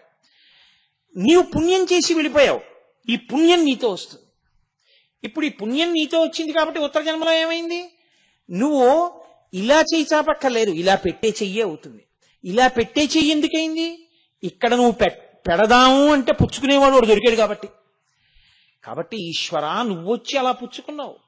కాబట్టి అందుకే బలిచక్రవర్తి దానం చేస్తే విప్రాయ ప్రకట స్వరూపాయ భవతే విష్ణు స్వరూపాయతే తత్ ప్రామాణ్య విదే త్రిపాదస్య ధరణిం దాస్యామి అంచున్ క్రియాక్షిప్రుండై ధనుజేశ్వరుండు వడుగుం చేసాచి పూజించి బ్రహ్మప్రీతం అని ధారబోసే భువనం ఆశ్చర్యమం పొందగాన్. ఇక ఈ చేత్తో చేసిన దానం ఈ చేతికి తెలియనివ్వకండి అంటారు. మళ్ళీ అహంకారమై పడగొట్టకుండా ఉండడం కోసం ఒక్క గురువు గారికి వినా ఎక్కడా తెలియదు. ఎందుకని అంటే గురువు గారి అనుమతితో చేసిన దానం సరి అయిన దానం అవుతుంది. వద్దు అంటే గురువు గారికి ఒకటికే ఉంది అధికారం, అలా చేస్తే అది అపాత్ర దానం అవుతుందయా చెయ్యకో అని చెప్పే అధికారం. గురువు గారికి చెప్పు చేసేయి అంతే, బాస్, ఎవ్వరికీ చెప్పక్కర్లేదు. అది చెప్పడం మొదలెట్టావో ఆయన 10 మందికి చెప్పి ఆయన ఏమంటాడంటే చూడండి ఎలా వచ్చి చెప్పాడు అంటే తను ఇచ్చానని మనకి తెలియాలని అంటాడు అని మళ్ళీ 4 చెప్తాడు. ఇంకా అక్కడి నుంచి 100 మంది వచ్చి నిన్ను అడిగితే నువ్వు 100 మందికి ఇవ్వలేవు. అప్పుడు ఇది ఎక్కడ గొడవ అని చెప్పి నాస్తి నాస్తి అంటుండాలి. నాస్తి నాస్తి ఇది కొంత దేహి దేహి అవుతుంది. ఎందుకు వచ్చిన గొడవ? ఎవరికీ తెలియకుండా దానం చేయి. అందుకని సంవిదా దేయం. మీరు పట్టుకోవలసిన విషయం ఏమిటంటే ధర్మం అంటే ఎంత జాగ్రత్తగా కట్లు వేస్తారో చూడండి. ఈ ధర్మం వైపుకి నడవడం రావాలి, అది ధర్మం అంటే. ధర్మం చేయండి బాబు అంటుంటారు. దానము ధర్మమునకు ప్రధాన భూమిక. అందున మనుష్యులకు అది ప్రధానం అండి. అందుకే బృహదారణ్యకోపనిషత్తులో ఒక విషయం చెప్తారు పెద్దవాళ్ళు. ఉపనిషత్తులోనే ఉంది ఒక విషయం. వెనకటికి దేవతలందరూ కలిసి చతుర్ముఖ బ్రహ్మగారి దగ్గరికి వెళ్ళారు. దేవతలకు తండ్రి అయినా, రాక్షసులకి తండ్రి అయినా, మనుషులకి తండ్రి అయినా ఆయనేగా. దేవతలందరూ వెళ్ళి నాన్నగారండి నాన్నగారండి మేమేం చెయ్యమని అడిగారు. దా అన్నాడు ఆయన. నాన్నగారండి అర్థమైపోయింది మాకు అన్నారు. ఏమర్థమైందిరా మీకు? నేను దా అన్నాను కదా, ఏమర్థమైంది అన్నాడు. నాన్నగారండి మాకు ఆకలి ఉండదు, మాకు దాహం ఉండదు, మా శరీరాలకి వృద్ధాప్యం ఉండదు, ఎప్పుడూ యవ్వనంలో ఉంటాం, స్వర్గం నిండా భోగాలు, కాబట్టి మాకు భయం లేదు, కాబట్టి భోగాలు అనుభవిస్తూనే ఉంటాం. ఇంత యవ్వనం ఉండి మృత్యువు లేకుండా అమృతం తాగి ఇంత శక్తి ఉండి ఇన్ని భోగాలున్నా మమ్మల్ని మేము నియంత్రించుకొని భోగాలకి దూరంగా ఉండమని మీరు మాకు ఉపదేశం చేశారు. దా అంటే దమం. దమయ మనయ విషయ మృగతృష్ణాం భూతదయాం విస్తారయతారయ సంసార సాగరత అంటారు శంకర భగవత్పాదులు షట్పదీ స్తోత్రంలో. దమయ శమయ మనయ విషయ మృగతృష్ణాం. దమము అంటే మనస్సును నిగ్రహించడం. మా మనస్సును నిగ్రహించుకోమని మీరు చెప్పారు నాన్నగారు. మీకు అర్థమైంది రా పోండి అన్నాడు. దేవతలు వెళ్ళిపోయారు, మనుష్యులు వెళ్ళారు. మీరు మాకు మీరేగా తండ్రి, నాన్నగారు మేమేం నేర్చుకోవాలి మీ దగ్గర? దా మళ్ళీ దా అన్నాడు. నాన్నగారండి అర్థమైంది. ఏమిటి అర్థమైంది నీకు? ఏం చేయమని చెప్పాను? దత్త. మనుష్య ఉపాధికి ఉన్న లక్షణం ఏమిటంటే ఎంతొచ్చినా దాచేయడమే, ఇలా పెట్టడం రాదు. అందుకే ఈశ్వరుడు ఇలా వెనక్కి వెళ్ళడానికి చెయ్యికి అంగీకారం ఇవ్వలేదు, ఇలాగే ఇచ్చాడు. ఇలా తీసి ఇలా ఇవ్వడానికి ఇచ్చాడు, కానీ ఇలా వెనక్కి తీయకు పెట్టడంలో వెనక్కి మడుచుకునే అవకాశం లేదు. దీన్ని అమెరికా అలా పెట్టాడు ఈశ్వరుడు. ఇలా వెనక్కి తీసేయడం అలవాటు చేసిన ఎప్పుడు వెనక్కి ఎట్టుకు తిరుగుతావేమో చేతులని. కాబట్టి దత్త ఇవ్వడం నేర్చుకో. ఇవ్వడం నేర్చుకుంటే నువ్వు తరిస్తావు. ధార్మికంగా ఇయ్యి, నేనిస్తున్నానని ఇవ్వకు, సిగ్గుపడుతూ ఇయ్యి. అది నేర్చుకో మనుష్యుడిగా, అది ప్రధాన ధర్మం రా. అవును నాన్నగారు మాకు అర్థమైంది, వెళ్ళిరామా? వెళ్ళిరండి, శుభం భూయాత్. రాక్షసులు వచ్చారు, వాళ్ళు కొడుకులేగా. నాన్నగారండి మేమేం నేర్చుకోవాలి? ఓ నవ్వు నవ్వి ఆయన అన్నాడు, దా. అంటే మాకు దాయే, వచ్చిన వాళ్ళందరికీ ఒకే ఇంజక్షన్ లాగా. అంటే ఏమర్థమైందిరా మీకు? నాన్నగారు మాకు అర్థమైపోయింది, మేము ఎప్పుడు ఎవరినో వాళ్ళని కొడుతుంటాం, మాకు అదో సంతోషం. మాకు సంతోషం ఏమిటంటే ఇంకోటి ఏడిస్తేనే, అందుని ఎవరినో ఏడిపించి మేము సంతోషిస్తుంటాం. అలా ఏడిపించకండిరా, ప్రాణుల పట్ల దయతో ఉండండి అని చెప్పడానికి దా అన్నారు. దయ, మాకు దయ ఉండాలి, మేము దయతో ఉండడం నేర్చుకుంటాం నాన్నగారండి, వెళ్ళిరండి అనగానే ఇప్పుడు మనం ఏమనుకుంటామంటే, కాబట్టి మనకి దత్త ఒకటే అన్వయం అవుతుంది. మనకి దమం అక్కర్లేదు, దేవతలం కాదు, దయ అక్కర్లేదు, రాక్షసులం కావు అనుకోకూడదు. ఎందుకో తెలుసా అండి, మీరు అందరికీ అన్నీ పెట్టగలుగుతూ కూడా మీ కోరికల్ని మీరు, మీ ఇంద్రియాలని మీరు అదుపు చేసుకోలేకపోతుంటే ఇంకా మీరు దేవతల యొక్క అవలక్షణాలు మీలో ఉన్నాయి, పోవాలి కదా. అందుని దమాన్ని కూడా తీసుకోవాలి. మీరు ఎంతమందికి ఇన్ని పెట్టినా ఇంకోటి ఏడుస్తుంటే సంతోషించే గుణం ఒకటి మీలో ఉందనుకోండి, అది కూడా పోవాలంటే రాక్షసుడు ఉన్నాడు కాబట్టి అప్పుడు దయ కూడా తీసుకోవాలి. కాబట్టి మనుష్యులలో మూడు తీసుకోవడానికి అవసరం లేనన్ని మంచి గుణాలు ఉండిపోయాయని నేను అనుకోవట్లేదు. కాబట్టి మూడు మనకి మాత్రం అవసరం అవుతాయి. కాబట్టి మూడు తీసుకుంటున్నాం. అందుకే మీద ఆ దయ, ఆ దానము, ధర్మము, ధర్మం అత్యంత ప్రధానము. ఆ ధర్మం మీద అనురక్తిని, ధార్మిక జీవనాన్ని ఇవ్వగలిగిన వాడెవరో ఆయన రుద్రుడు. అందుకే ఆయన ఘోర రూపంతో ఉంటాడు, ఆయనే శాంతంగా ఉంటాడు. ప్రమథగణములు అంటాం కదండి. ప్రమథగణాలంటే అర్థం ఏమిటో తెలుసా? ప్రమథగణము అంటే ప్రమథ అంటే ప్రమద్యంతీతి ఇది ప్రమథ, ప్రమద్యంతి శత్రున్ ఇది ప్రమద. శివుడికి కోపం వచ్చి ఏమిట్రా వాడు అలాగా అన్నాడు అనుకోండి, వాళ్ళు వెళ్ళి మీద పడి పీక్కు తినేసి నెత్తురు తాగి రక్తం తాగి మాంసం తినేస్తారు. వాళ్ళు సభలో ప్రశాంతంగా ఉంటారు. అంటే శివుడు ఏంట్రా వాడు అనకపోతే వాడు ప్రశాంతంగా ఉంటాడు. శివుడు ఎవరినైనా ఏమిట్రా వాడు అన్నాడు అనుకోండి, వీళ్ళు పీక్కు తినేస్తారు. అంటే శివుడి మనసెరిగి ప్రవర్తించే వాళ్ళు ఎవరో వాళ్ళు ప్రమథగణాలు. శివుడు మీ పట్ల ప్రసన్నంగా ఉన్నారనుకోండి, వాళ్ళు మిమ్మల్ని జబ్బలు ఎక్కించుకు తిప్పుతారు. శివుడు అప్రసన్నంగా ఉన్నారనుకోండి, వాళ్ళ కోపం వస్తుంది. శివుడు ప్రసన్నం అవడం, శివుడు అప్రసన్నం అవడం ఎందుకు అవుతుందో తెలుసా అండి? నేను మీకు అదే ధర్మం అంటే ఏమిటో చెప్పింది. నేను అదొక అలా పోతుంటుంది ఏమిటి. స్కాంద పురాణంలో ఒక అత్యద్భుతమైన ఘట్టం ఉంది. పరమేశ్వరుడికి నంది, మహాకాళ అని ఇద్దరు ద్వారపాలకులు ఉంటారు. వాళ్ళిద్దరు ఎప్పుడు ఇలా పట్టుకుని ఉంటారు. ఏదో విన్స్టన్ చర్చిల్ ఇంగ్లాండ్ లో ఎన్నికల ప్రచారం చేస్తూ ఈ సింబల్ కనిపెట్టాడు, వి ఫర్ విక్టరీ అని ఇలా అండం. అప్పటి నుంచి ఇదొకటి అలవాటైంది అందరికి, ఆ వి గుర్తు పెడుతూ ఉంటారు. అలా ఆ ద్వారపాలకులు ఇద్దరు నంది, మహాకాళులు ఇలా ఉంటారు. నంది అంటే ఎదురుగుండా ఉండేటటువంటి వృషభ రూపమైన నంది అనుకోకండి. పూర్వకాలంలో ఒక మహారణ్యంలో ఒక దేవాలయం ఉండి అందులో శివలింగం ఉండేది. ఆ అటవికి దగ్గరలోనే ఒక గ్రామం ఉండేది. ఆ గ్రామంలో అత్యంత ఐశ్వర్యవంతుడైనటువంటి ఒక వైశ్యుడు ఉండేవాడు. ఆయన పేరు నంది. ఆయన ప్రతిరోజు బ్రాహ్మణుల్ని వెంట పెట్టుకొచ్చి ఆ శివాలయం అంతా శుభ్రం చేసి శివలింగం మీద నిర్మాల్యం తీసేసి పంచామృతాలతో అభిషేకం చేసి వజ్రాలు, వైఢూర్యాలు, ముత్యాలు, మరకతాలు, మాణిక్యాలతో పూజ చేసేవాడు ఆయన శివలింగానికి. ఇంటికి పట్టుకెళ్ళేవాడు కాదు, అలా వదిలేసి వెళ్ళిపోయేవాడు. రోజు ఇలా జరిగిపోతోంది.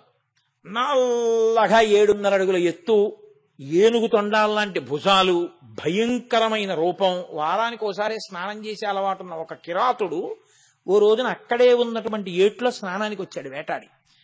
ఆయన స్నానం చేశాడు. జన్మజన్మాంతర సుకృతం ఎవరికి ఎప్పుడు ఎందుకు మార్పు వస్తుందో ఎవరికి తెలుసు. ఆయన స్నానం చేసి తన ధనస్సు పట్టుకుని ఆ తెచ్చుకున్నటువంటి చెవుల పిల్లి లాంటి దాన్ని ఆ తోలంతా కాల్చేసి బాణానికి పెట్టి తోలు ఒలిచేసి ఆ మాంసం కట్టుకుపోతున్నాడు తిందామని. ఆయనకి గుడిలా కనపడింది ఏదో. ఇది ఏమిట్రా అని ఇలా లోపలికి చూశాడు. అంతే, అతనిలో మార్పు వచ్చేసింది. గబగబా వచ్చి ఆ ధనుర్బాణాలు అక్కడ పారేసి, నీవే తండ్రివి, నేనే కొడుకుని, ఇన్నాళ్ళు నాన్నగారు మిమ్మల్ని చూడకుండా బతుకుతున్నాను. నా తల్లి, నా తండ్రి, నా యజమాని, నా గురువు, నా దైవం, నా తోడబుట్టిన వాళ్ళన్నీ మీరే. ఇక నుంచి నేను మీకు దూరంగా బతకను, మిమ్మల్ని రోజు చూస్తుంటానన్నాడు. అని అలా ఎందుకు అవద్దు అని ఆయన ప్రతిరోజు అరణ్యంలోకి వెళ్ళి నీళ్లు తీసుకొచ్చి శివలింగానికి అభిషేకం చేసి ఆ మణులు, మాణిక్యాలు, వజ్రాలు అన్ని పక్కకి తీసేసి ఆ తెచ్చిన మాంసం మొక్క రోజున, పళ్ళు రోజున నైవేద్యం పెట్టి, నైవేద్యం అంటే పాపం ఆయనకి ఏం తెలుసు, తినమనేవాడు, శివుడు తినేస్తుండేవాడు. మారేడు దళాలు కొన్ని తీసుకొచ్చి శివలింగం మీద వేస్తుండేవాడు. ఈ నంది ఇలా జరుగుతుండగా అకస్మాత్తుగా ఒక రోజు, అంటే ఈ నంది మహాకాలుడు పూజ చేయడం వచ్చి, ఆయన పేరు ఎవరికి తెలియదు. మహాకాలుడు అంటే యమధర్మరాజు ఎలా ఉంటాడో అలా ఉంటాడు కాబట్టి మహాకాలుడు అనేవారు ఆ కిరాతుణ్ణి, ఆ బోయేవాడిని. ఆయన ఒక రోజు గుళ్ళోకి వచ్చేటప్పటికి ఈయన పూజ మొదలెట్టిన రోజున ఈయన పూజ చేసిన వజ్రాలు, వైఢూర్యాలు అన్ని పక్కకు పోయి మారేడు దళాలు ఉన్నాయి, పైగా మాంసం మొక్కలు ఉన్నాయి అక్కడ, ఎముకలు. అతను చాలా బాధపడి ఇలా ఎందుకు జరిగింది అని పురోహితులను అడిగాడు. పురోహితులు అన్నారు, బెంగ పెట్టుకోక, ఏదో పొరపాటు జరిగింది, తెలియట్లేదు మనకి, రేపు పొద్దున్నే వెళ్ళి మనం అవన్నీ తుడిచేసి మనం పూజ చేసి అక్కడే కూర్చుందాం, ఏం జరుగుతుందో చూద్దాం అన్నారు. ఆ పురోహితుడు, ఈ నంది వైశ్యుడు ఇద్దరు అక్కడ నిలబడ్డారు, ఏం జరుగుతుందో చూద్దామని. ఈ మహాకాలుడు వస్తున్నాడు అంత దూరం నుంచి. ఆయన్ని చూసి హడిలిపోయారు ఇద్దరు. హడిలిపోయి శివలింగం చాటుకు వెళ్ళి నొక్కారు. ఆయన వచ్చాడు, ఇగో తిన్నాడు, ఎలా పోసాడో అలాగే నోట్లో నీళ్లు ఉమిశాడు. ఆ రోజు పళ్ళట్టుకొచ్చాడు, అదృష్టం. ఆ పళ్ళు అక్కడ పెట్టాడు, మారేడు దళాలు వేసేశాడు. శివ, నేను వచ్చాను, కొడుకుని పెట్టాను, తిన్నారు కదా, నేను వీళ్ళు భోజనం చేసి కాసేపు అలా వేటాడుకుని వస్తాను, మళ్ళీ రేపు కలుద్దాం అన్నాడు, వెళ్ళిపోయాడు. వీళ్ళు చూశారు, ఇదేమిట్రా ఇలాంటి పనులు చేస్తున్నాడు, అతన్ని యాన అందామంటే అలా ఉన్నాడు, భయం. అందుకని వాళ్ళు ఏం చేశారంటే, శివలింగాన్ని ఇక్కడ ఉంచొద్దు, వాడేమిటో అలా ఉన్నాడు, ఏమిటి అలా పూజ చేస్తున్నాడు, వాడితో గొడవ మనకెందుకు, ఈ శివలింగాన్ని పట్టుకెళ్ళిపోదాం, పాపం శివుడికి ఎంత ఇబ్బంది కలుగుతోందో అలాంటి పూజల వల్ల, తీసుకెళ్లిపోదామని గుణపాలు పారలు తీసుకొచ్చి ఆ శివలింగాన్ని తవ్వేశారు. తవ్వేస్తే పెద్ద గొయ్యడిపోయింది. ఇప్పుడు 10 మంది మనుషుల్ని తీసుకొచ్చాడు, ఆ శివలింగాన్ని మోయించుకున్నాడు, పట్టుకెళ్ళిపోయాడు తన ఇంటికి. పట్టుకెళ్ళిపోయి ఒక మణివీధి నిర్మించి దాని మీద పెట్టి చక్కగా పూజలు అవి చేసి మరకత మాణిక్యాలతో పూజ చేశాడు. ఈ మహాకాలుడు మర్నాడు వచ్చాడు. అక్కడ శివలింగం లేదు, పెద్ద గొయ్యి ఉంది. పెద్ద ఏడుపు మొదలెట్టాడు. నాన్నగారండి ఎందుకు వెళ్ళిపోయారు నాన్నగారండి, నాకు కనపడకుండా భూమిలోంచి లేచి వెళ్ళిపోయారు, పెద్ద గొయ్య పడిపోయింది, నేనేం చేశాను తప్పు నాన్నగారండి, నా తప్పు పోవాలంటే మీరు వెళ్ళిపోయిన గొయ్యి ఏది ఉందో దాన్ని నా రక్తమాంసాలతో పూర్తి చేస్తానని. ఆయనకి ఇంకేమి శాస్త్రం తెలియదు, అందులో నా మూఢభక్తితో పొట్ట చీల్చేసి ఆ ప్రేగులవన్నీ పీకేసి అందులో పడేస్తున్నాడు. పరమేశ్వరుడు ఆవిర్భవించాడు. ఒక్కసారి ఆయన ప్రమదగణాలతో, నందీశ్వరుడితో, భృంగితో, పార్వతీదేవితో కలిసి ఆవిర్భవించాడు. ఆవిర్భవించి, నీ భక్తికి నా కన్నులు చెమ్మగిల్లాయి నాయన, ఎంత భక్తిరా నీది అన్నాడు. అని నిన్ను నా ప్రమదగణాల్లోకి తీసుకుంటున్నాను అన్నాడు.